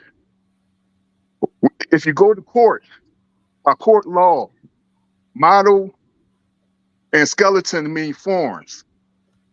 So any form you see, it's a skeleton by law. We're all belligerent. That's why you see the war flag up in the courtroom. You believe you speak in English, but you're not. No one here never heard, spoke, or written in English because you can't. I challenge anyone to look at the definition for digital. Everything is digital. Digital just means toes and fingers. The digital creases in your hand. They deceive you from the beginning of school.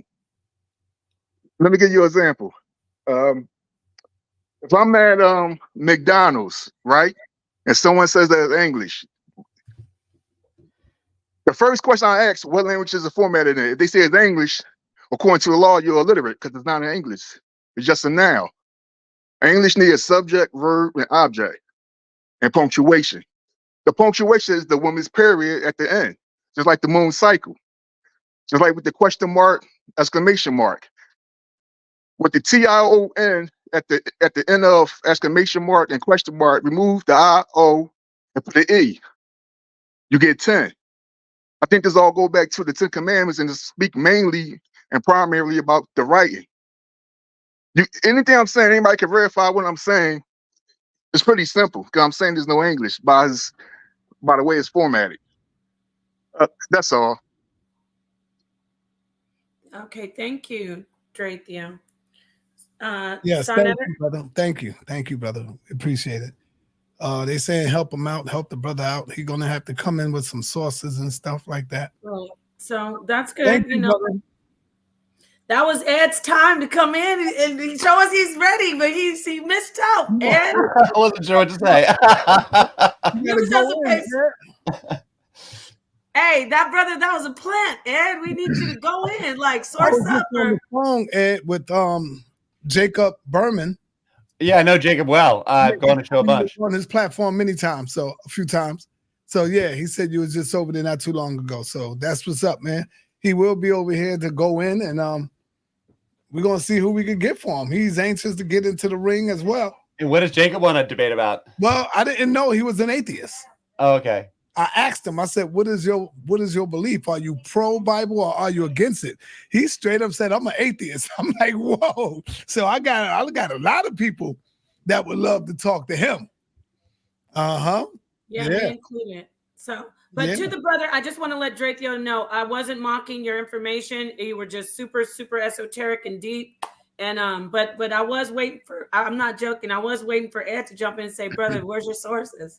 All right. I got it now.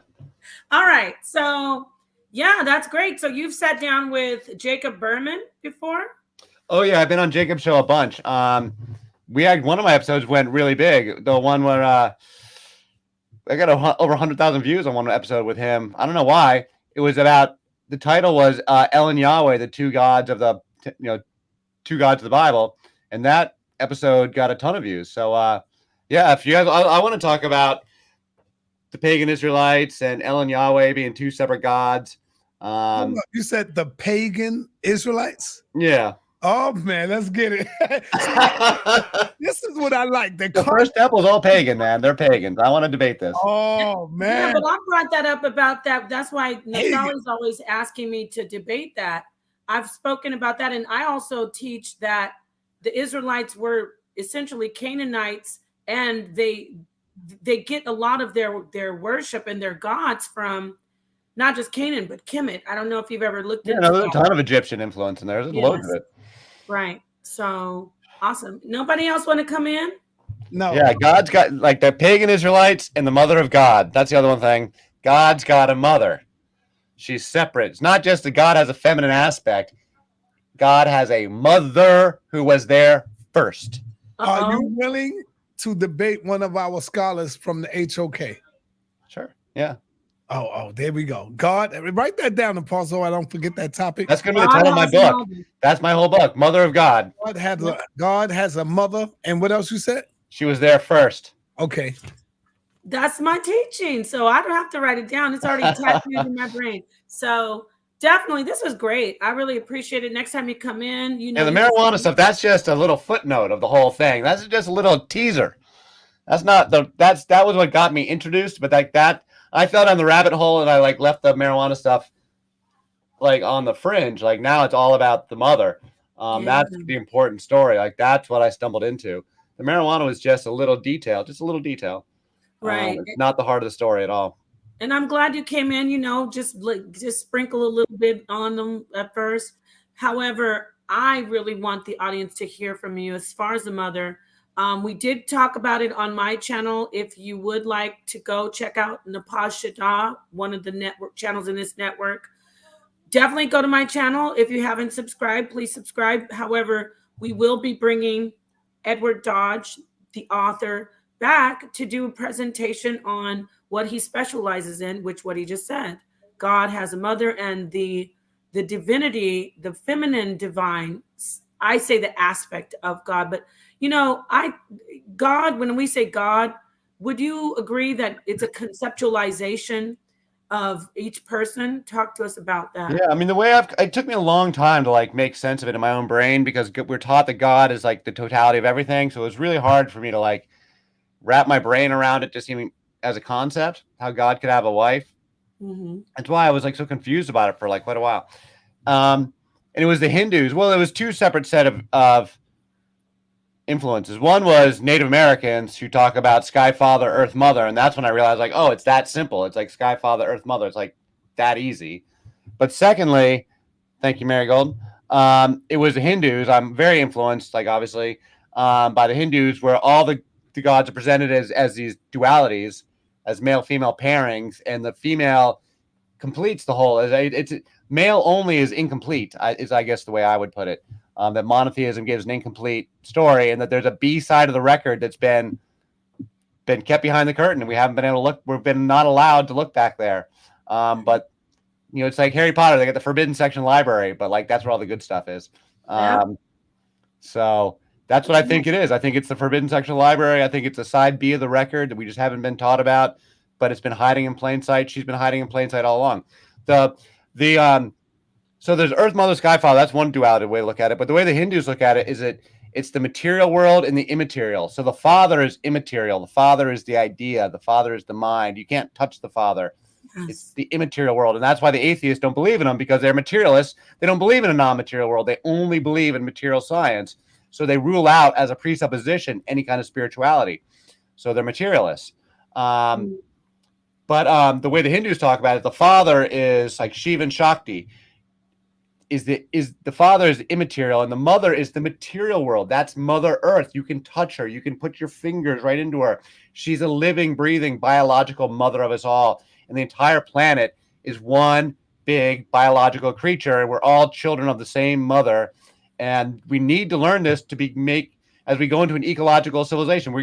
We're in a crisis moment in human history, and our old religions are breaking down, and we need to like make new ones. We need to like take what works from the old ones and make something new for an ecological civilization for the space age. Like I'm trying to be on team survival here, not on team yesterday's news. Yeah. So, I want to add in on this real quickly before we move too far away from it.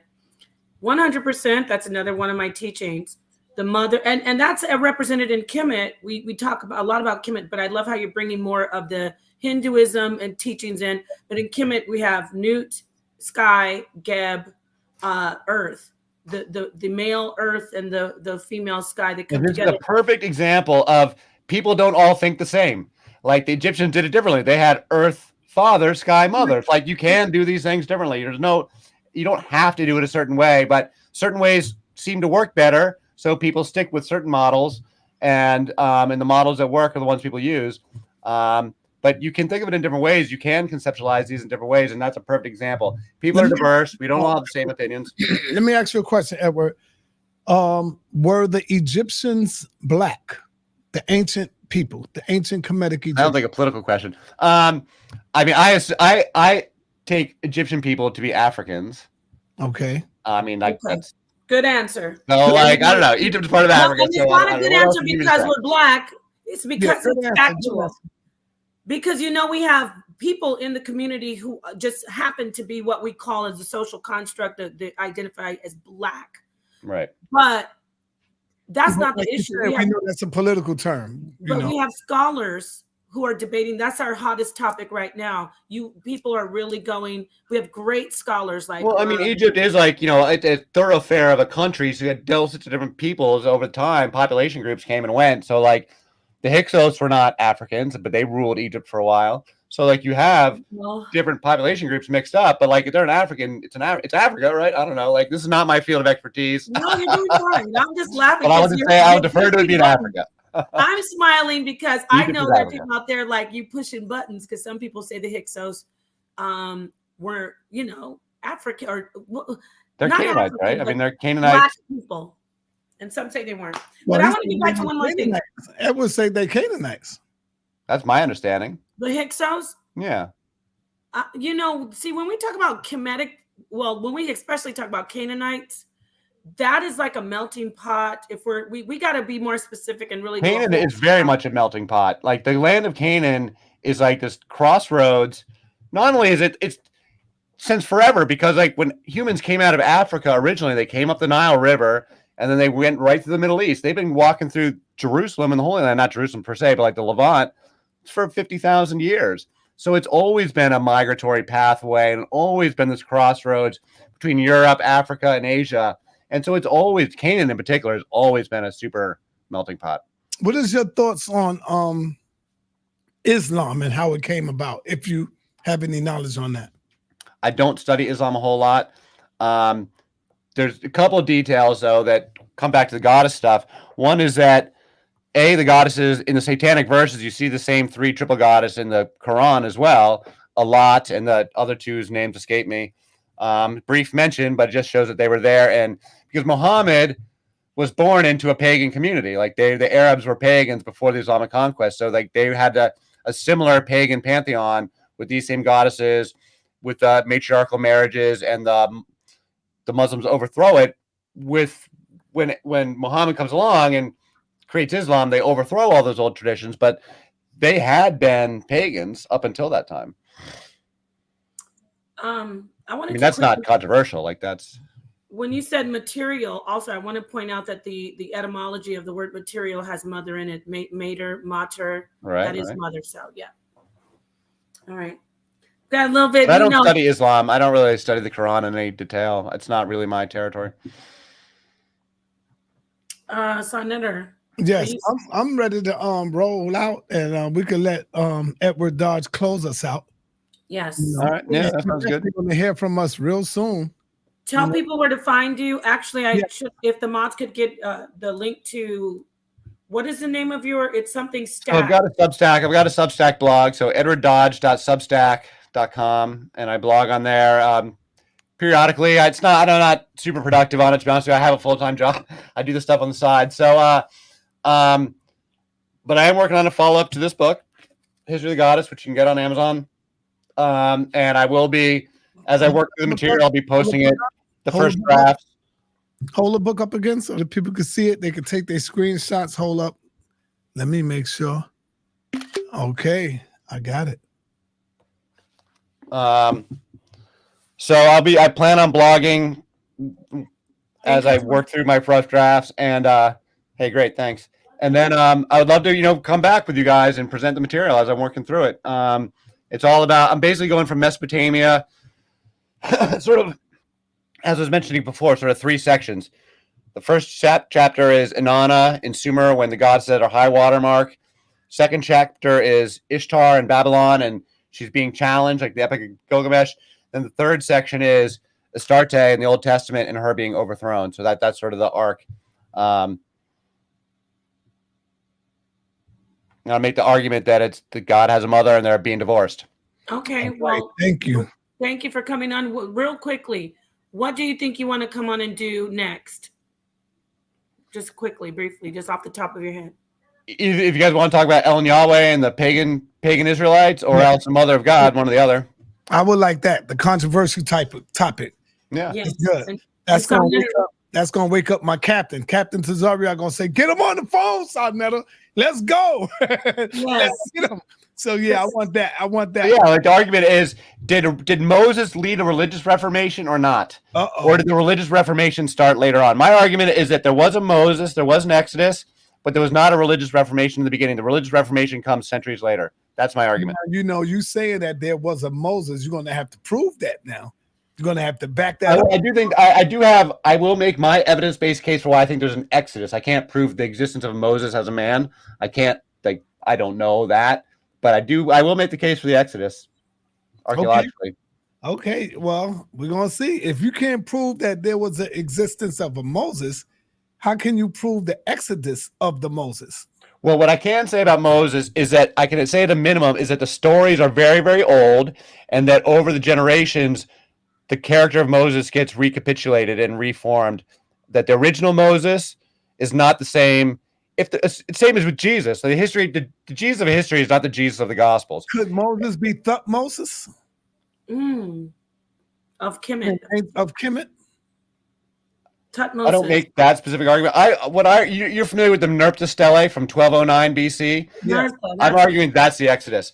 That is the Egyptians saying, we got rid of those guys. You'll never hear from them again. In Zion for him. Paul, what do you think? Oh, wow. So 1209. Zion might be. I placed it way later. I think Zion might be a little bit heavy for him. We might need to bring him in with just maybe Gideon and Gideon, because he need a debate. Gideon talk a lot of stuff, man. You gotta get Gideon in here. We don't want to put the brother in the ring with the heavyweight, and he's a featherweight. Yeah, he got to go beat up some people first. I agree. Anyway, I got to work my way at the ranks here a little bit. Yeah, we don't want to kill you. We don't want to send you into a death trap. Right. We don't want to discourage you from coming back on, because believe me, we got some heavy hitters over here. All right, man, let's have it. Like I want my book to be good. I want this debate. I want it because I want to be error corrected. I want my material to be tested. I want to be error corrected. I think I'm making a damn good argument. And can I cuss here for a second? No, not the F word, though. All right, no cussing. No. Those darn academics won't talk to me because I talk about spirituality. They won't talk to me, even though my work is good. It's been really making me mad. I'm just. Let it out, brother. Let it out. You're gonna hear from us shortly, and we thank you for coming through. We appreciate. Thank you, guys. It's been great, lovely, wonderful. Love y'all. Thank you. Yes, we will see you soon. Wonderful. That was awesome. Right. Paul, what I like about him is that he's not scared. No, he's eager. That's why when Hasatan came in, I first wanted to let him know it's all right. Speak your mind. You ain't hurting nobody's feelings. Go in. If you want to go in, go in. As long as it's with the information, you know what I'm saying? Go in. But I like that he's humble and he's also not stupid. He didn't want to just come in with not knowing all the information. So. Right. So that was great. I like him. He's you know, he's coming in with the information, and he's ready to put his book on the chopping block. He, you know, that's and you know what else I thing. like? He when we challenged the information, he's like, I'm gonna go get this information. He was looking through the book, and so he got it. So yes, thank you so much, Edward Dodge. Thank you to the family who joined us, right? Yeah. Thank you for Tony Chiba, Barn Dog, Max. Oh my gosh. So y'all better be ready for Dr. Richard Carrier, PhD is coming up. Make sure y'all get your tickets. This is going to be one of the top debates that we have ever had here. Brother Jabari is in the laboratory. He is not playing. He's making sure that he get this ready. So y'all see what the topic is Christianity crafted out of the Kemetic myth. So December the 23rd is going down. I wonder if I got the time right. I think I got the time. Eastern Standard. That's a little earlier. Yeah, I think I got the time right. So y'all be ready for that. Get your tickets right away.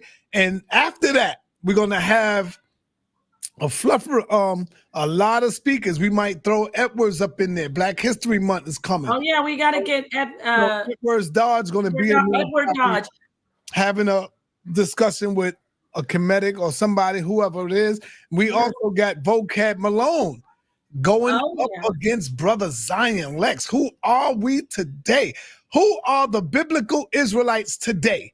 February the 3rd. Who are the biblical Israelites today? Vocab Malone going up against Zion Lex. And then we have, right after, or before that, February the 6th. February the 6th, we got Naphtali, Age of the Earth, Man Evolved from Apes. Creation Science over Evolution. So she's going to be debating with herself, I guess. Stop. No, that's the debate with herself. Think about it. Look at it. Because I don't know, Nepal might step in there. Nepal might end up hitting that link. Let me say something about that. She's going to have to do her show first, and then Nepal going to end up hitting a link. Well, we got to talk on that, and I'm showing my sister's love, so hold on. No. But I want to say she's not debating herself. She's going to do a presentation, which she prefers, and she has the right to do that because we were supposed to do the debate, but Dulcinea came in and did the debate. By the way, Dulcinea, you and her though, they really wanted to see. I know they did, but she didn't feel comfortable, and I can't blame her on that. Right. But Dulcinea stepped in, and Dulcinea will also be doing a presentation for that month. Hold on, let me see. That was the debate we were supposed to do. Age of the Earth, Man Evolved from Apes. I wonder why she ain't put 6,000 years. That's what I was wondering. Because she watched the debate that I did, and she said, "Oh shit, let me erase this." Right. Let me do that. But anyway, Naphtali, right after this, Naphtali, Nepal gonna be knocking on your door, wanting to debate your. No, I'm not. I'm not gonna be knocking on her door. No, you're gonna be knocking on her door. Yeah, I will be knocking on your door, Naphtali.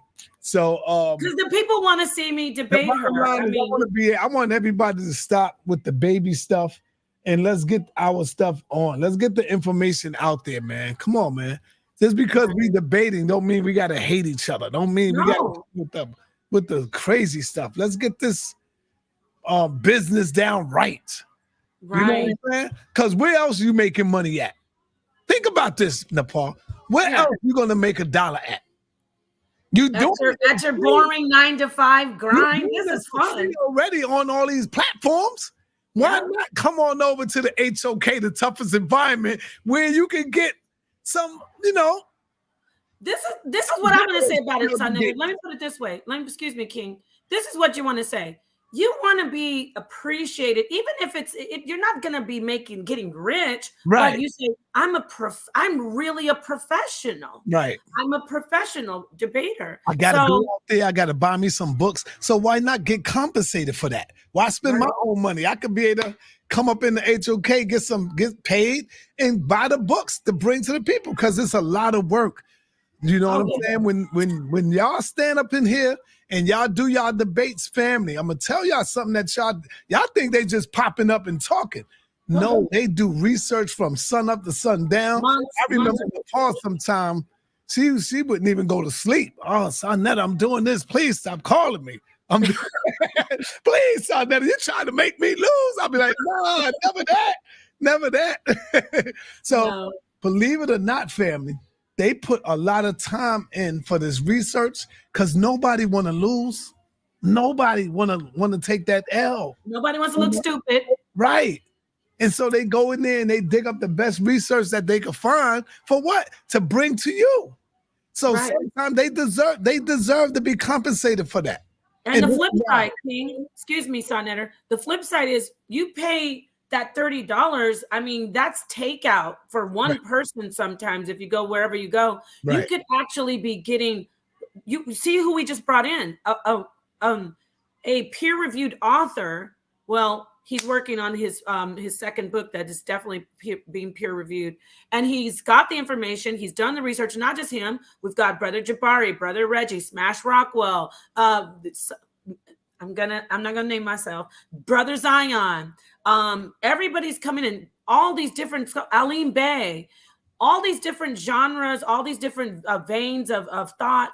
All these different philosophies. All these different scientists. They come in and they put their information on the table, and some of it doesn't survive the piñata stick, but a lot of it does. And that is something that you can take for yourself and be better at whatever you're doing in conversations and just your knowledge and your journey and your elevation of yourself.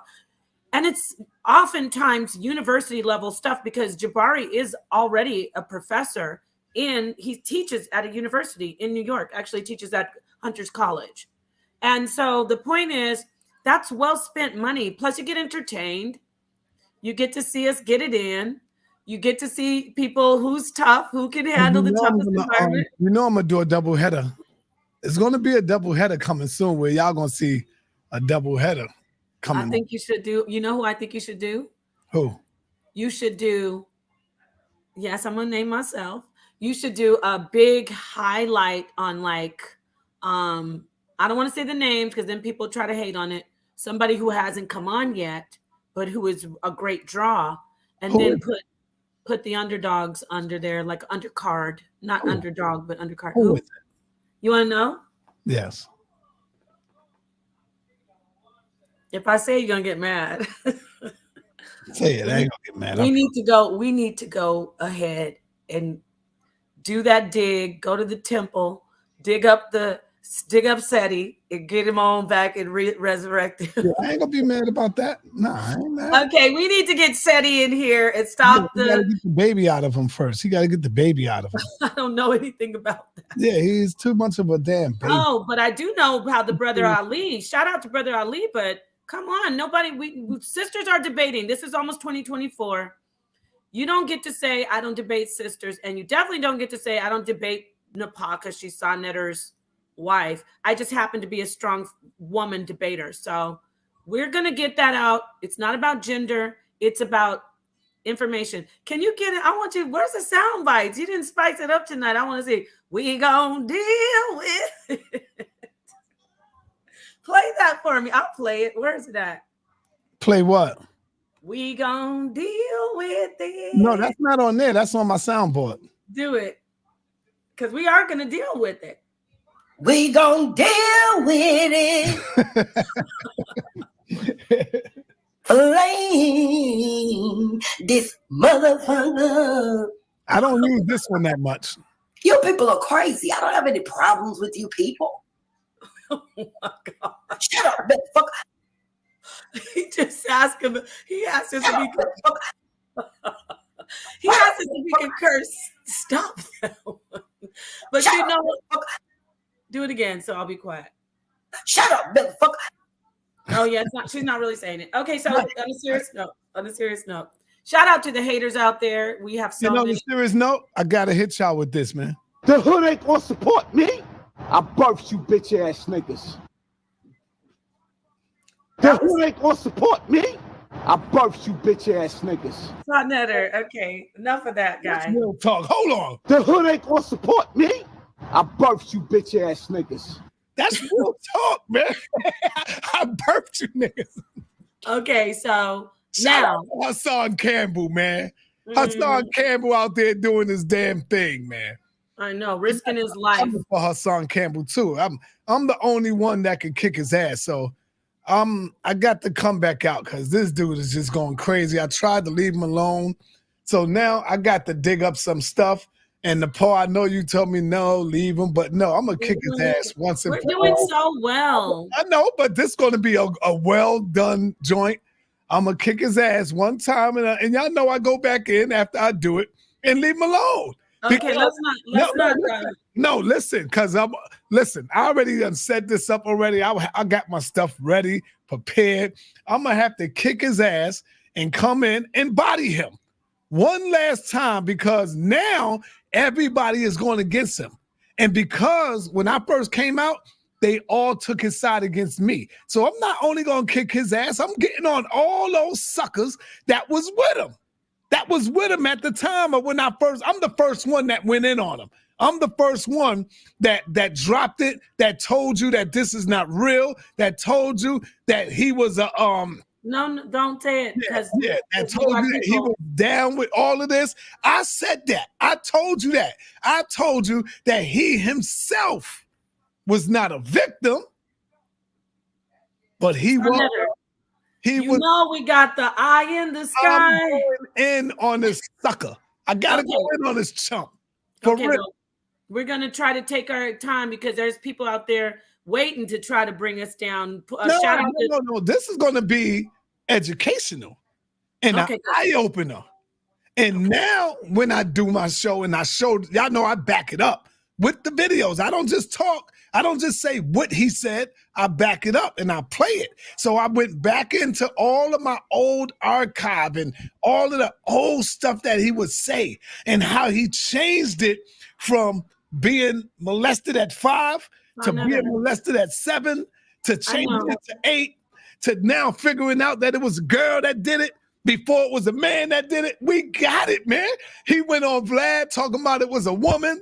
Let's rock. It's all right, Nepal. This the toughest goddamn environment. No, I'm talking about YouTube. I'm not talking about the people. Oh, I ain't saying nothing wrong on YouTube. No, because you know that one person is trying to flag it's your all channel. Right. Listen, I didn't say nothing wrong. I know. I'm just letting you know. What I'm doing. Trust me, I know what I'm doing.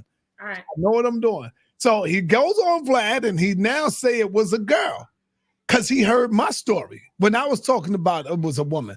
So now it's a girl now. It wasn't your brother no more.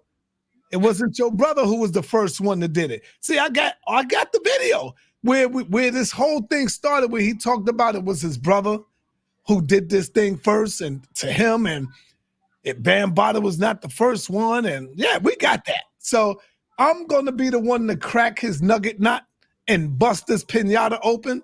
So I got to do that, man. Nobody do it like me, man, because I got the footage. I got the video. I got the video where he said where he wanted to protect Bambaataa. I got it. I believe you. So I got to get this chump, and that'll be it. I ain't gonna bother him. I hear you. I don't care. This nigga make 100 goddamn videos, but I'm gonna get this sucker. As long as we don't get any problems with you and your channel, I want you to do whatever you want. I just know there are people out there who are sick and just. I don't think I'm gonna do it on this channel. Oh, okay, perfect. Yeah, I might go on the other channel. People that know about it because they're gonna know I'm live. They're gonna see me live at. Trust me. Right. I hear you. Okay. Yeah. With that said, I'm looking forward to seeing it because you are the #1 flamethrower. And I met him. Everybody and their mama threw me under the bus. Oh, son, never. How can you talk about him? He's a victim. And I kept saying he's not a victim. This nigga done lied saying I tried to kill him on 125th Street. I tried to get him. How can you say that, bro? I know, it's sad. He said he was going to kill me. One thing you do, Son Nutter, is you bring talking about his mama, and that's the reason why I went to his hood, because he said when he see me, he gonna get me. So I'm gonna get this chump. Well, I don't want him to ever get you, but he got. So we got to be careful what we say. Now, the internet is not play. Everybody that had his back at that time are now going against him. Can you imagine even Bullis Gotti? Bullis Gotti was his little puppy for goddamn 5 or 6 years. He was his damn puppy. Now Bullis Gotti going in on him, saying the things that I've been saying all along. Saying the things that I've been saying. Now Bullets Gotti finally jumped on the train. Well, I know you know, I don't even watch it. I'm so glad I'm not involved in that one. Thank you that I could just, you do what you have to do though, because if people are coming for you all the time, which they do, you do what you have to do. Just as long as you stay protected, you're good. That's my concern. So yeah, it's coming up. I know the family, when you do these, when you go, those are the videos where people are like, yeah, we want to see Frankie. And they gonna see Frankie come out on this one. Yeah, y'all gonna see Frankie come out for real. I'm not playing with him, man. Now I'm gonna get him now. I gotta get him. But anyway, we thank everybody for coming out. Thank you for all the donations and the cash apps, even though we didn't get no cash app. I think I got one because I heard my bell rung. Let me see who is that. I heard my bell rung one time, and thank you. I understand that we're in the month of December and y'all got to take care of the babies and Christmas is coming. I'm understanding. I'm not mad at you. I am very understanding that, babies come first. The children come first. Yes, sir. And I think it's very selfish of a lot of y'all when y'all say, oh, no, I ain't celebrating the Christmas and none of that. But you did when you came up. That ain't changed you. You still know your history. Don't take away the fun from the children. G.I. Joe with the kung fu drip. When they look at their friends and they got new bikes and all of that outside, then you looking at them and they ain't got nothing. They looking like, damn, mama, my friends got all this. They got bicycles and all this. You know what it is. They know you. Ain't no Santa Claus bought it. Here, baby, I bought you that. Even if you get it for Kwanzaa, make sure you look out and put that smile on your or children. Hanukkah. You can give more than one gift for Hanukkah. Let me say this too. Make sure you put that smile on your children's face. When all the other kids is out there smiling and they opening up and unwrapping in their gifts, make sure yours got something to unwrap too. And if you don't, we understand times is hard. Check. Go ahead, Nepal. No, thank you for that. And not just gifts, just spending time with the family. Let me say this. I'm not promoting pagan holidays. I'm not promoting people go against their growth. None of us. Yes, I will say this. Don't condemn. The thing is, don't condemn those who do it, especially not just for the children. I always tell this story because it means a lot to me. I'm not my family always did Christmas, and my father, it was a huge tradition for us to cook certain foods. Every holiday for the whole time I was doing the Hebrew thing, especially Christmas, my dad would be like, come on, you're going to cook this, aren't you? And I didn't. When my father transitioned in 2019, that really hit me hard. And now I'm like, I'm on my this is the fourth year that he's gone. I'm going to be with my family on Christmas. And that's my choice. And scripture says in scripture, don't condemn people who do go to the feast. And that's in for those Christians. Don't condemn those who go to a feast, because everything is unto the unfathomable almighty power. what is God. So do this is a thing to those who are on the fence. If you want to be with your family, but you feel like you're going to get ridiculed, go spend time with your family. You don't have to worship anybody if you don't want to. You don't have to be all, wearing Christmas wreaths around your neck. First of all, Nepal, I wouldn't give a damn what nobody say. I'd be with my family, wouldn't give a damn what no Negro say out there. None of them pay my bills. None of them are doing. Listen, it's different for me. You know why I'm loving it? Because at one time, I was the one saying, what you want, baby? What you want me to get you, baby? What you want me to get you, son? What you need? What you want? And they were all telling me, Daddy, I want this. Daddy, get me that. See, they know who get it. Daddy, get me this. Guess what they saying now, Nepal? I don't want to calling me on the phone. Daddy, what would you like for me to get you? See the difference? Because now they are older. They in their 20s now. So now they all calling me. All three of my kids called me so far.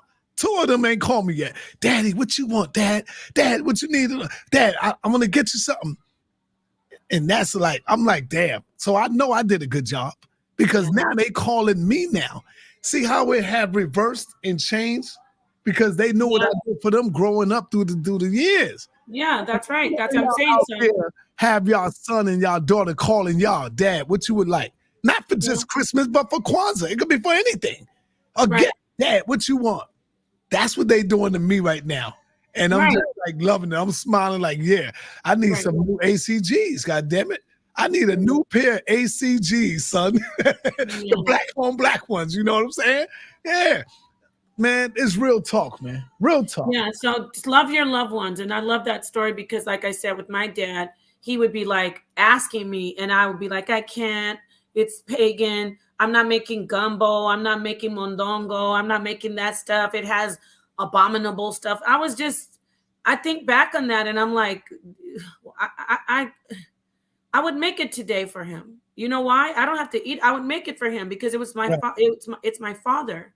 And so anyway, I'm just saying, do what you want to do because of what you want to do. Don't let anybody condemn you and say, oh, the Most High is going to kill you, or that's pagan, right? Look at here's Krampus. Don't come to me with all that BS about Krampus. I'm not doing Krampus, but guess what? In some countries like Germany, Krampus is a part of the tradition. They dress up in scary monster outfits, and they Krampus. What's that, Nepal? Krampus are the. You want me to show you? I'm gonna show you. They're just Christmas monsters. Let me show you. Okay. Hold on, I'm gonna show you real quick what Krampus is. So yeah, do what you need to do, and sometimes people are too smart for their own good, and that's scripture too. Be ye not over righteous. Why would you want to destroy yourself? So people, I know the Hebrews like she's promoting pagan. No, I'm not promoting, but don't condemn people for wanting to spend time with their family. So right, that's all it is. That's all we're saying. Here's the Krampus, and this is what they look like. I'm laughing because they're terrifying. There's a story behind Krampus too. But in Germany, they actually dress up in these costumes. Let me put costumes. And they just go through the city and the town, and they just terrify the children. Here's one. This is one right here. Let me share my screen. So yeah. And somebody was on the internet teaching a lesson on Krampus. It was like, okay, we know you figured. That's what I was saying on my channel today. Just because you found something out that some people have known about, stop acting like this. So is that's Krampus. Krampus. All right, so this is what Krampus is. Yeah, but this is a part of some of their holiday traditions. They dress up like this and go through the town, and the children are scared sometimes. Here's another one. This is one that's popular. Oh, see, there's a little kid in the outfit. See the child wearing it? So it's kind of like Halloween mixed with Christmas. Let me tell you what I saw one day. I'm on TikTok, and I'm strolling through TikTok, and there was a play done with the family. They all knew about it. It was a white family. And so the Grinch, they had these two little kids in the living room, sitting in the living room by the tree. I would say they must have been like 5 or 6, and they knew exactly what the Grinch was. The Grinch who stole Christmas. They knew exactly the job of the Grinch. They thought it was real. So the dude, he comes up in the house dressed up like the Grinch. If one of y'all seen that, y'all know what I'm talking about. Yeah, it was on TikTok. It was on TikTok. It was not a movie. I saw it, how the children were attacking him. Yes. they was crying, no, get out of here. And they was fighting the Grinch. I was like, oh man, this is crazy right here. They really thought that the Grinch was real, and he came to steal their gifts. And they was by that tree protecting them gifts, boy. And they was crying and screaming for mommy and daddy. That was the funny joint. That was funny as hell. Yeah, that's you got to be careful too. Do I look at TikTok? My daughter showed me that one. But also you got to be careful. You don't want to traumatize your children, even when you dress up as Santa Claus or make them go sit on Santa Claus' lap and stuff like that. We make mistakes as parents, and then guess what? Then you have the person as an adult that you have to deal with. So anyway, thank you so much. Well, if you believe in Jesus, it should be easy to believe in Santa Claus, right?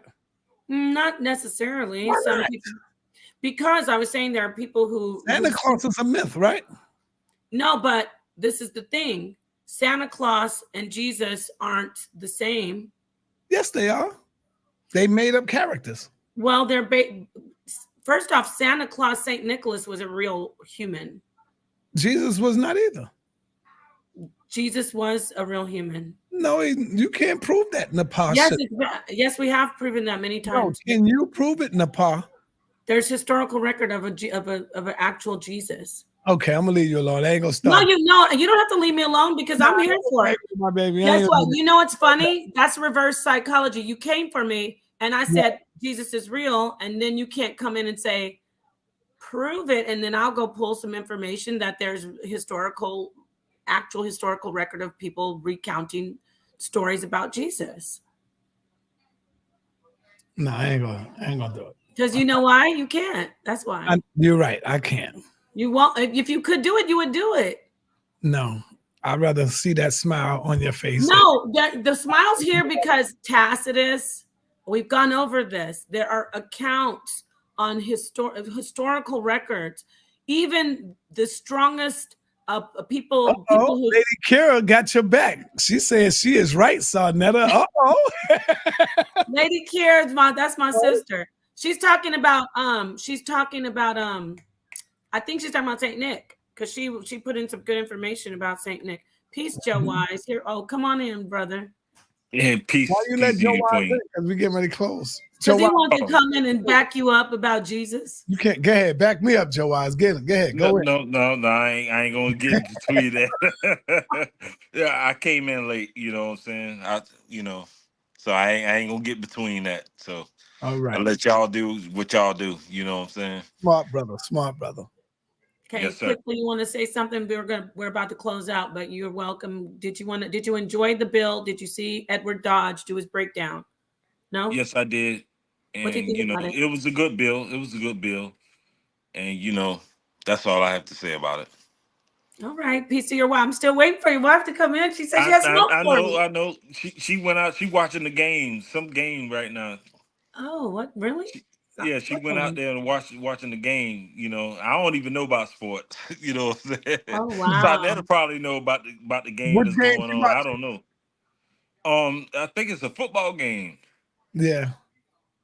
Yeah, she went out. They got their thing going on. Oh wow, she likes football. That's she like football. She like basketball. She like the fighting thing. Oh, I love the boxing. Yeah, boxing. Yeah, I don't know nothing about that. All I do is I study. You're rare because most men like the sports and the exactly. Oh, cool. She all right. Go ahead. Yeah, get ready to roll. But bring her in next time, Joe. Yeah, bring her in with you, man.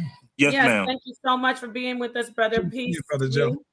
Okay. And you looking sharp. You got that. You remind me of like the what's the Equalizer Denzel look going on. Peace, brother. Peace. Oh yeah. Okay. Right. So Nepal. The Bible and Santa Claus. All Hebrew Israelites and those who believe in that should also believe in the Santa Claus, because y'all do the same thing. Y'all got y'all holidays that are not African, that are not African centered or culture. You know what I'm saying? Y'all do y'all thing. Saint Nick is African though. Yeah, but see, I'm gonna fall back on that. I'm not gonna deal with that with you because I know how you are when I. That's gaslighting. You can't deal with it. When you say you know how I am, you can't get it. So you have to make it like, well, I know how you are. No, you don't have the information. The last time I did this, remember? I hit you hard.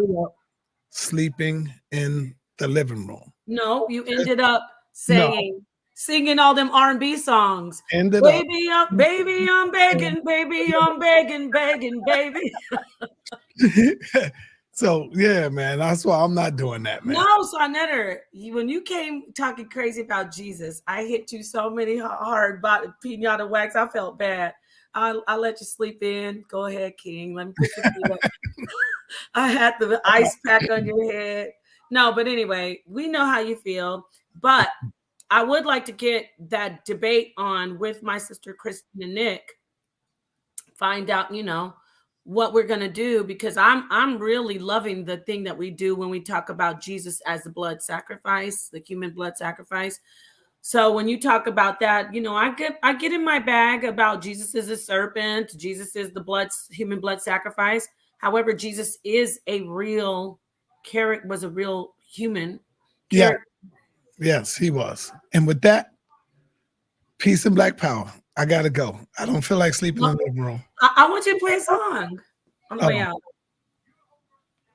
I gotta be smart, man. I gotta be smart. Sometimes it's all right to let them win. You know what I'm saying? You need to stop this song right here, and I'm gonna contact my brother. I love this song. I was listening to it, and I was like, "Damn, I gotta contact my brother LV Roper, man." Oh yeah, it's LV Europa. Whatever you do, make sure you do it in the toughest environment. Mac double. That's the only way we grow. Yo, roll call for them tough niggas who act inspiring. You can't hit the stage with my vets if you don't meet requirements. Heard you did all that work from the fifth to the first, and I birthed your retirement. You hanging it up and it's still not enough in the toughest environment. Toughest environment, niggas will spit till they vomiting.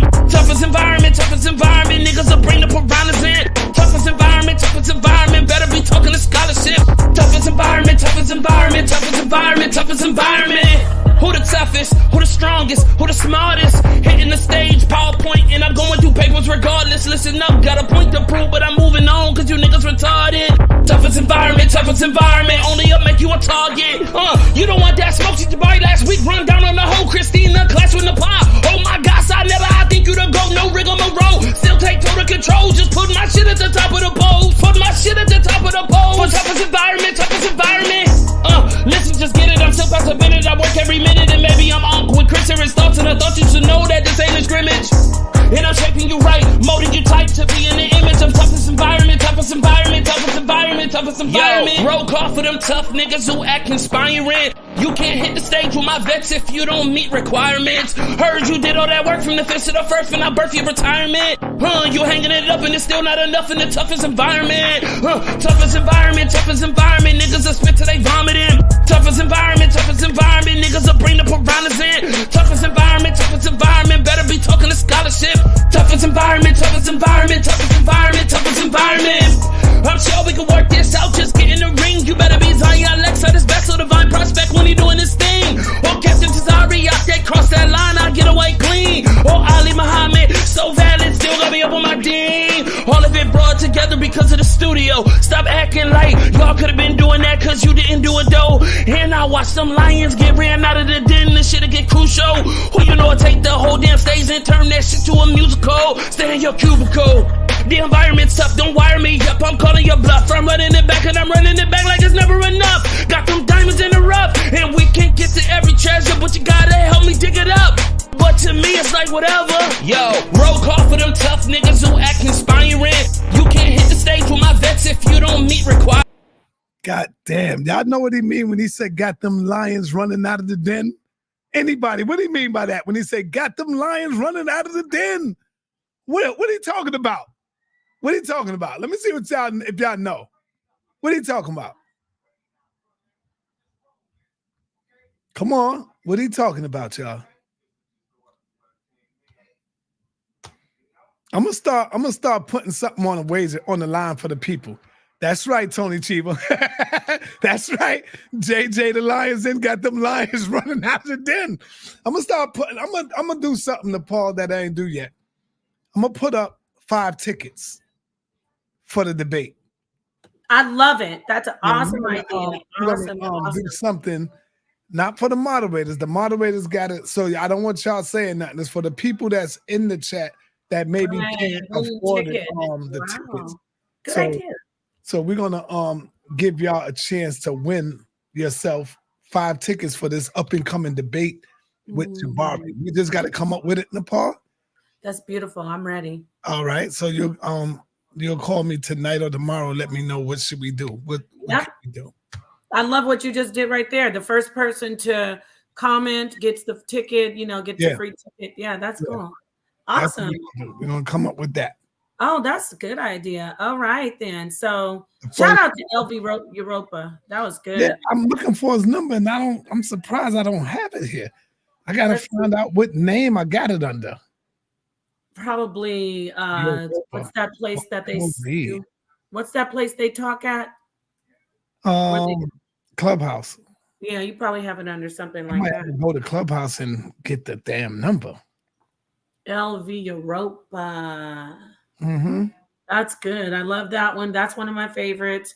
Lady Care's Toughest Environment one is my favorite. Of course, Neo X. That's, oh my gosh, I love that song. I love that song, The Toughest Environment from Neo Love. I said Neo Love, didn't I? I hope I did. Yes, you said Neo Love. Oh, good. So I'm a mod and I get my tickets for free, so I have no problem with donating $10. Thank you so much, Tony. Thank you to everybody who's here. This was fun. I hope that the Edward liked it. I think he enjoyed himself, because we want people to come in with their ideas, and this is expanding exponentially. You know, Yo, who do you think we could get for Edwards? I was already thinking no, not the Elder Yara, because I would like Elder Yara to take on Ralph Ellis? Yeah, Berman. Oh, Berman. Okay. Yeah. I don't know. That's the thing. I said Gideon, somebody who Gideon ain't ready, man. Gideon ain't ready. Somebody who he can actually, maybe he can just do a build first, see how he does with that. You know, he has to really be, you know how it is over here. He has to be ready to bang back. I don't see the bill. He gonna come back with the next topic, that the one Right. we talked about, the controversy one. We got to see what he's gonna do. Excuse me, and get the Hebrews and the, you know, the Bible, the Christians, everybody who believes in the Bible, bring them in.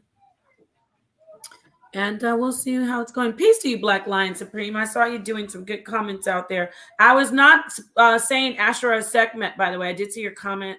I love the audience that we have, the way you're pruning the audience, I should say, and that's all because of the mods, mostly because of the mods. I'm gonna get Eileen Bay into a debate too. I'm gonna definitely get Eileen Bay. Oh, Eileen Bay. He come with the occult science. He come with the metaphysics and all of that. He would have to go against somebody who says it's pseudo, because I'm right there with him on everything he says. Yeah. It would have to be somebody who's like, that's pseudo, like Unc. Somebody like Unc. Mm-hmm. You know? The sisters, calling all the women, if you have ideas and you do research, you have studies that you want to bring out, I have to get Sakina Ra on her show. I keep saying it. I think Sakina Ra is scared. No, it's her. It's my fault. It's not hers. She is not scared. I do. You gotta let me make my chess moves here now. No, because I can't let you do that to my sister. What do you mean I'm scared, son? That I'm right here, right now. What are you talking about? Let me do my chess moves, man. Yeah, but not on Sakina though.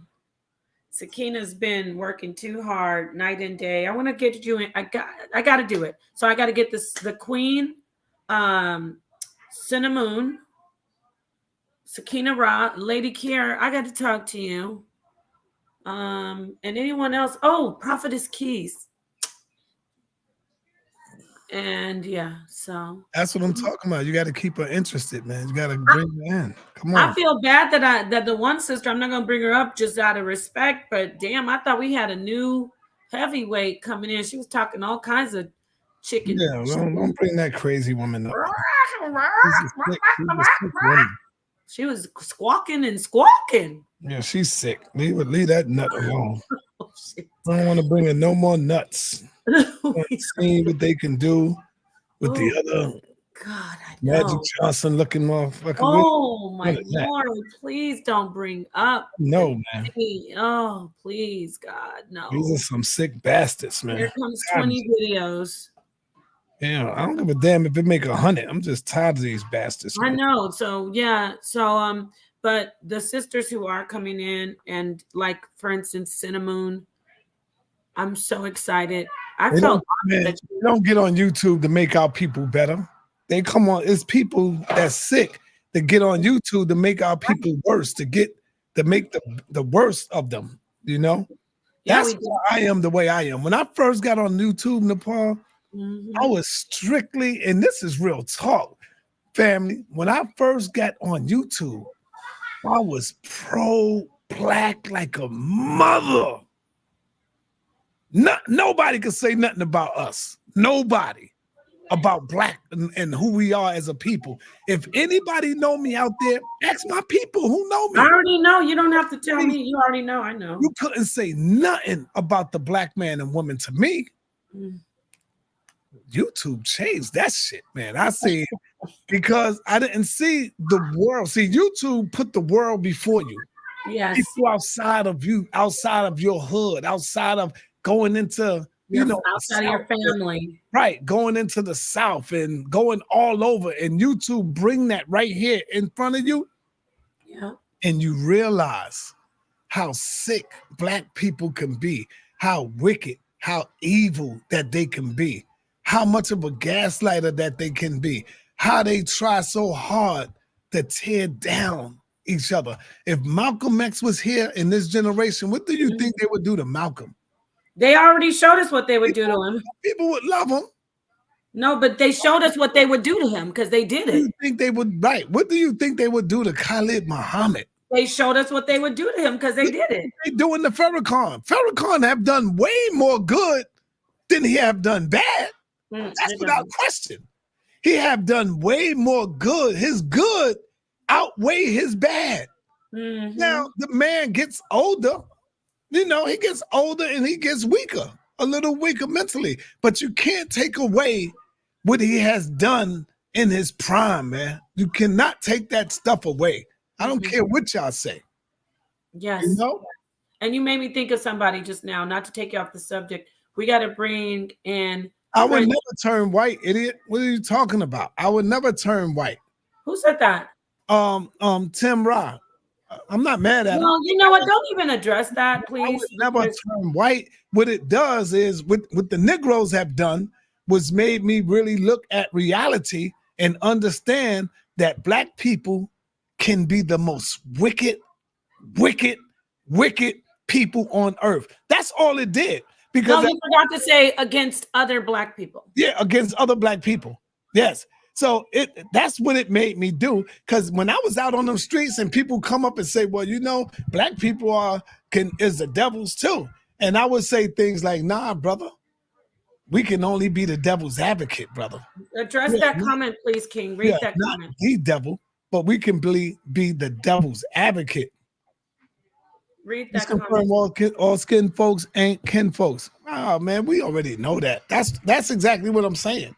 Basically, that's exactly what I'm saying. The brother's right. That's exactly what I'm talking about. Yeah. So we learned. I'd say this. We elevated to do this.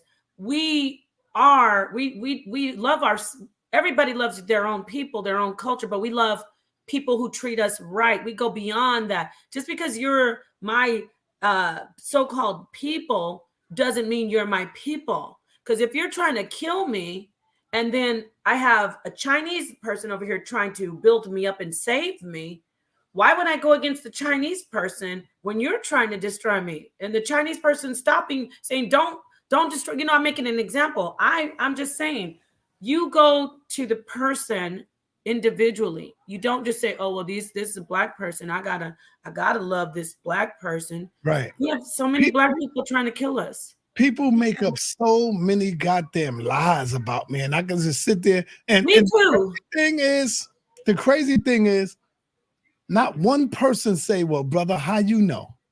How you know Sarnetta did this or did that? How did you know? They don't.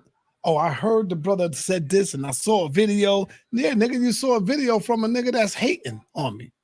That's me. Well, you know what I hate is when people lie on. People know you personally. They don't get to meet you. They don't know you personally. Everything that they've been taught comes off YouTube. So don't you know the clips that people see, everybody can do that. I could get somebody video and clip them up and chop them up and make them look like the goddamn devil that they are. If you know how to edit videos, I just don't be having the time to do it. Don't you know these people? I could name some people.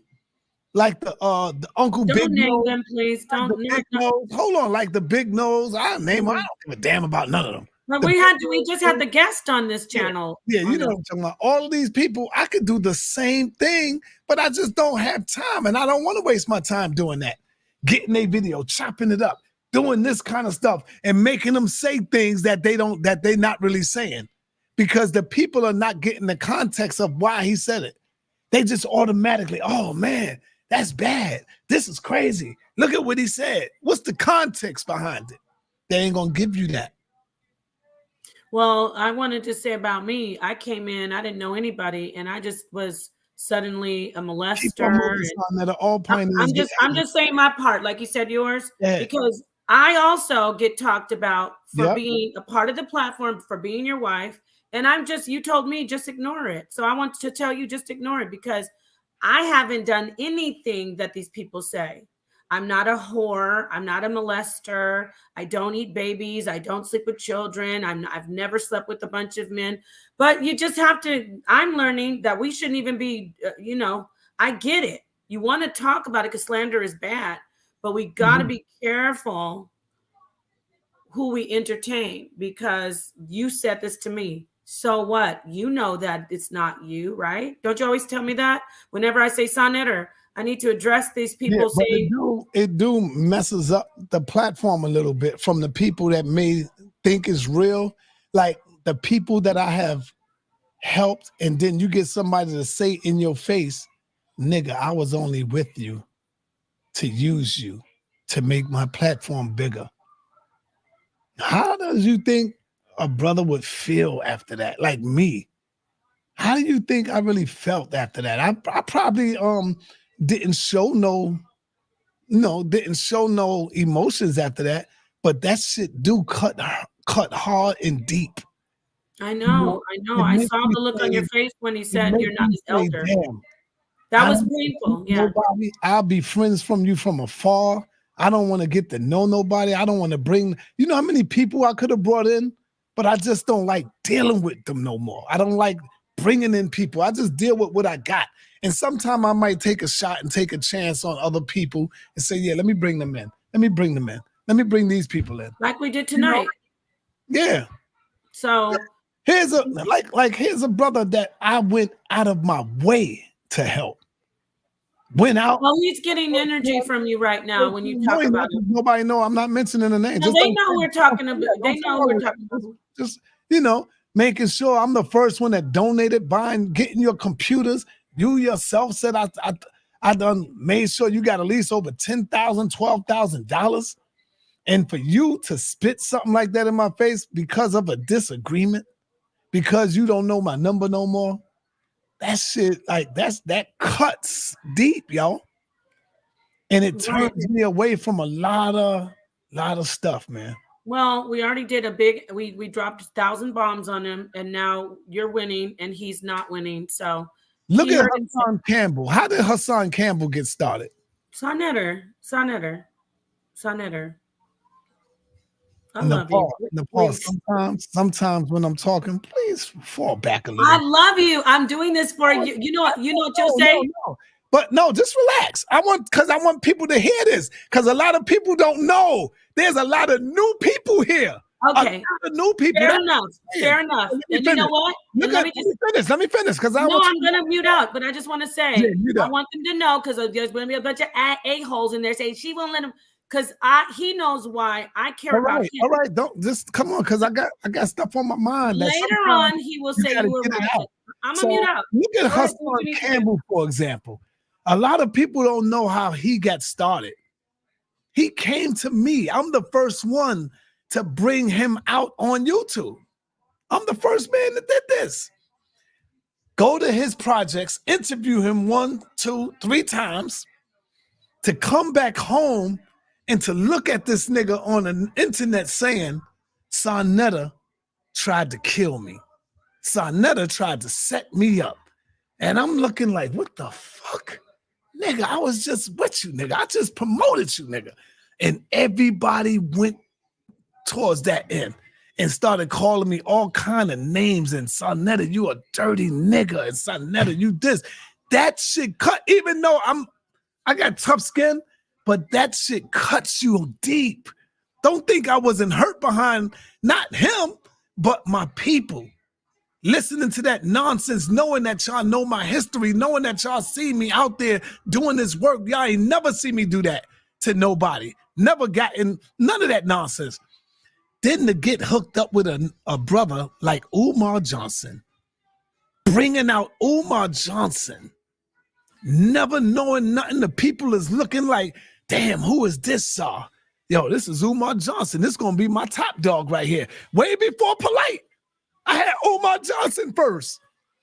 Umar Johnson went back and said, yo, after doing my shows 3 times on the radio, then I brought his ass out twice to a lecture to do live.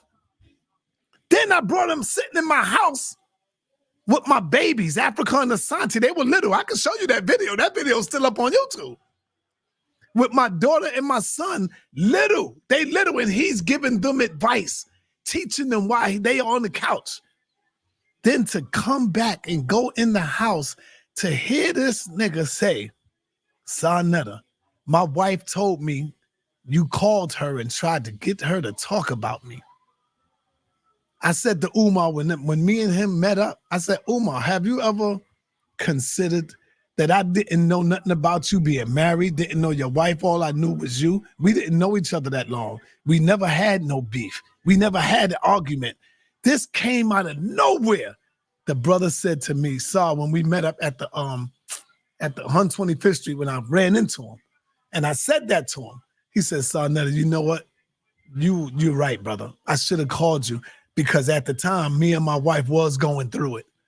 So you didn't, it's crazy. But guess what? He still to this day have not apologized to me.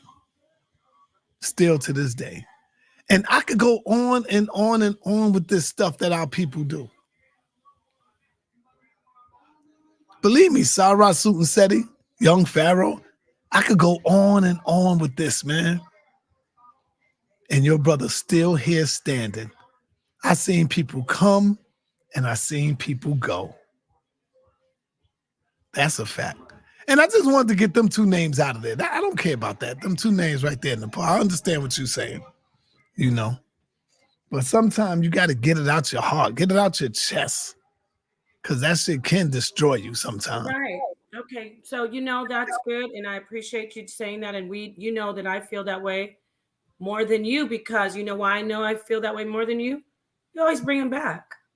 Yeah, No, Black Jesus Minister, JJ, you got to stop bringing them back. True. That's all. The people think I'm against you. I'll be the first one to say, look what he's done for everybody. But they do you. Chris Harris almost slithered his way back in here. No. Listen, I was straight with Young Pharaoh. Yeah, they said I thought you straightened straight with Young Pharaoh. I was until when I brought Pharaoh back. Y'all didn't see what he did. The last interview he did, I tried to hook him up with Jabari, and he couldn't take it. The first thing Jabari asked him when he was speaking, he said, yo, you look like you high, man. Are you high? And he said, yes, I am high. And then damn near halfway through it, he told me, Jabari, and everybody, suck my D.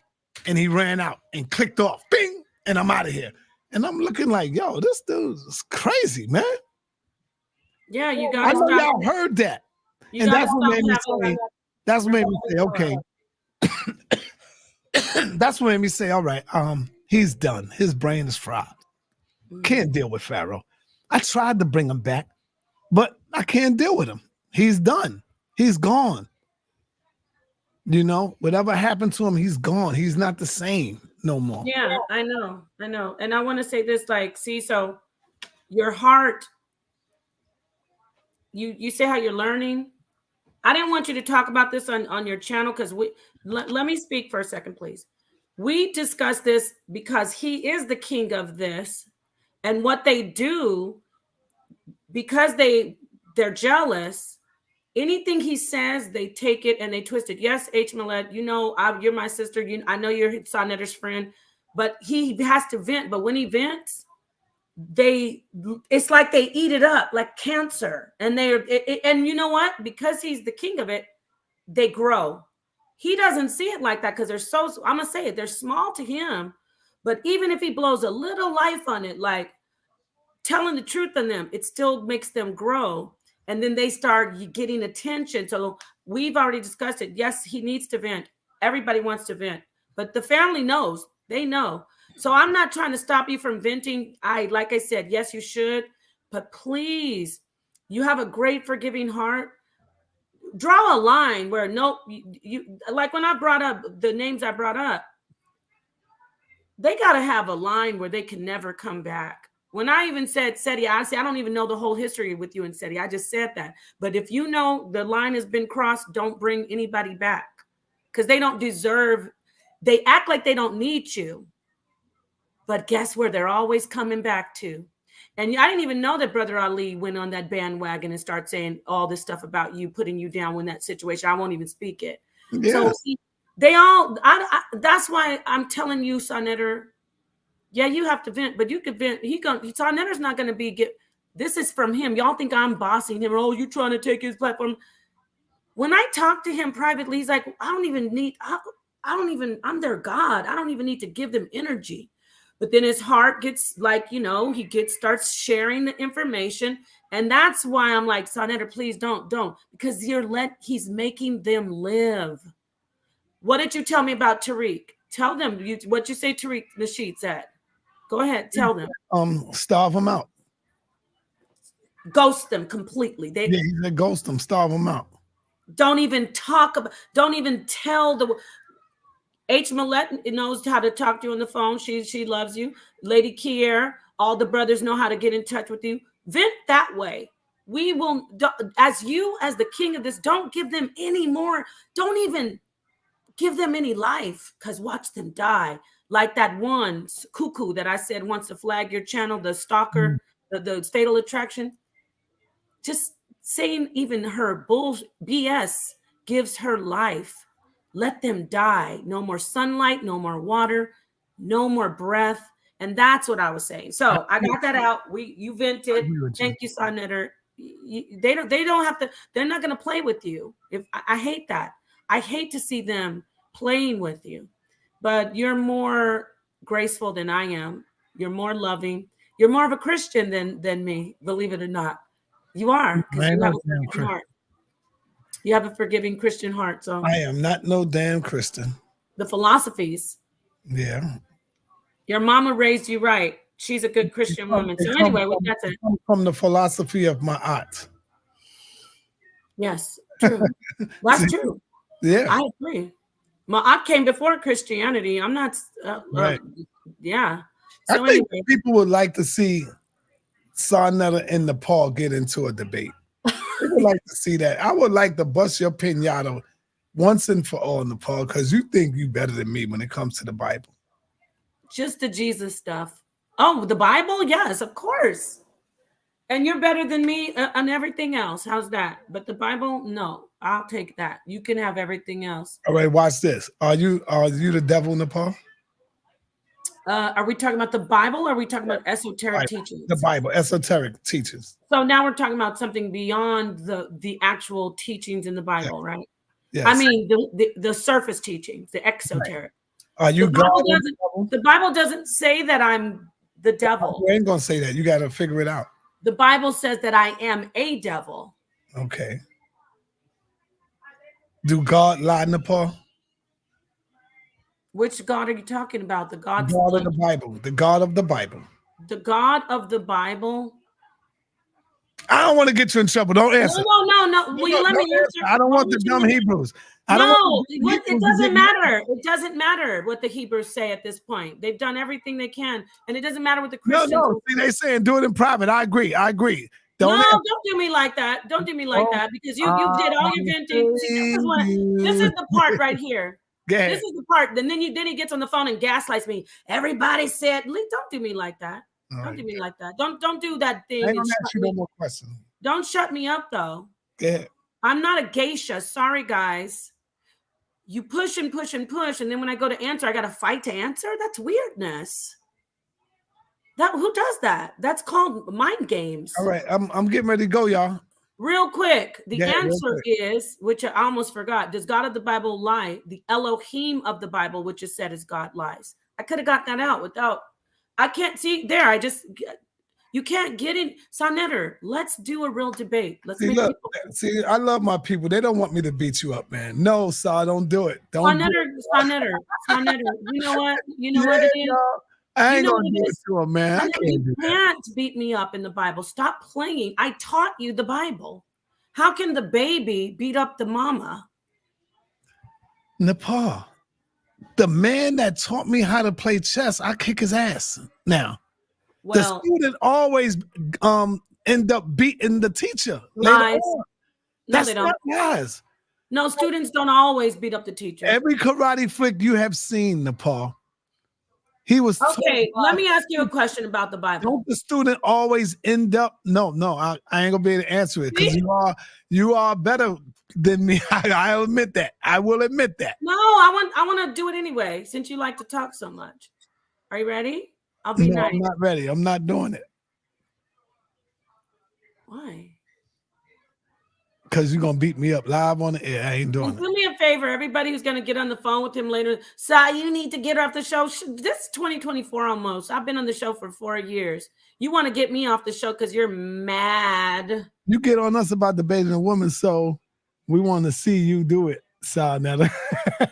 Black Lion Supreme. Come on, man. That's my brother out there. Yeah. If Black Lion doesn't play, he beat me up a few times in the chat, so he's being unbiased. Sonetter, we definitely should do a debate. Oh man. I'll ask you one question, just one Bible question. I'm gonna end up letting you win, Nepal. If I is the first God feminine or was the first God masculine? Feminine. Oh, he's trying. That's too easy, but I'll end up, How? You can't.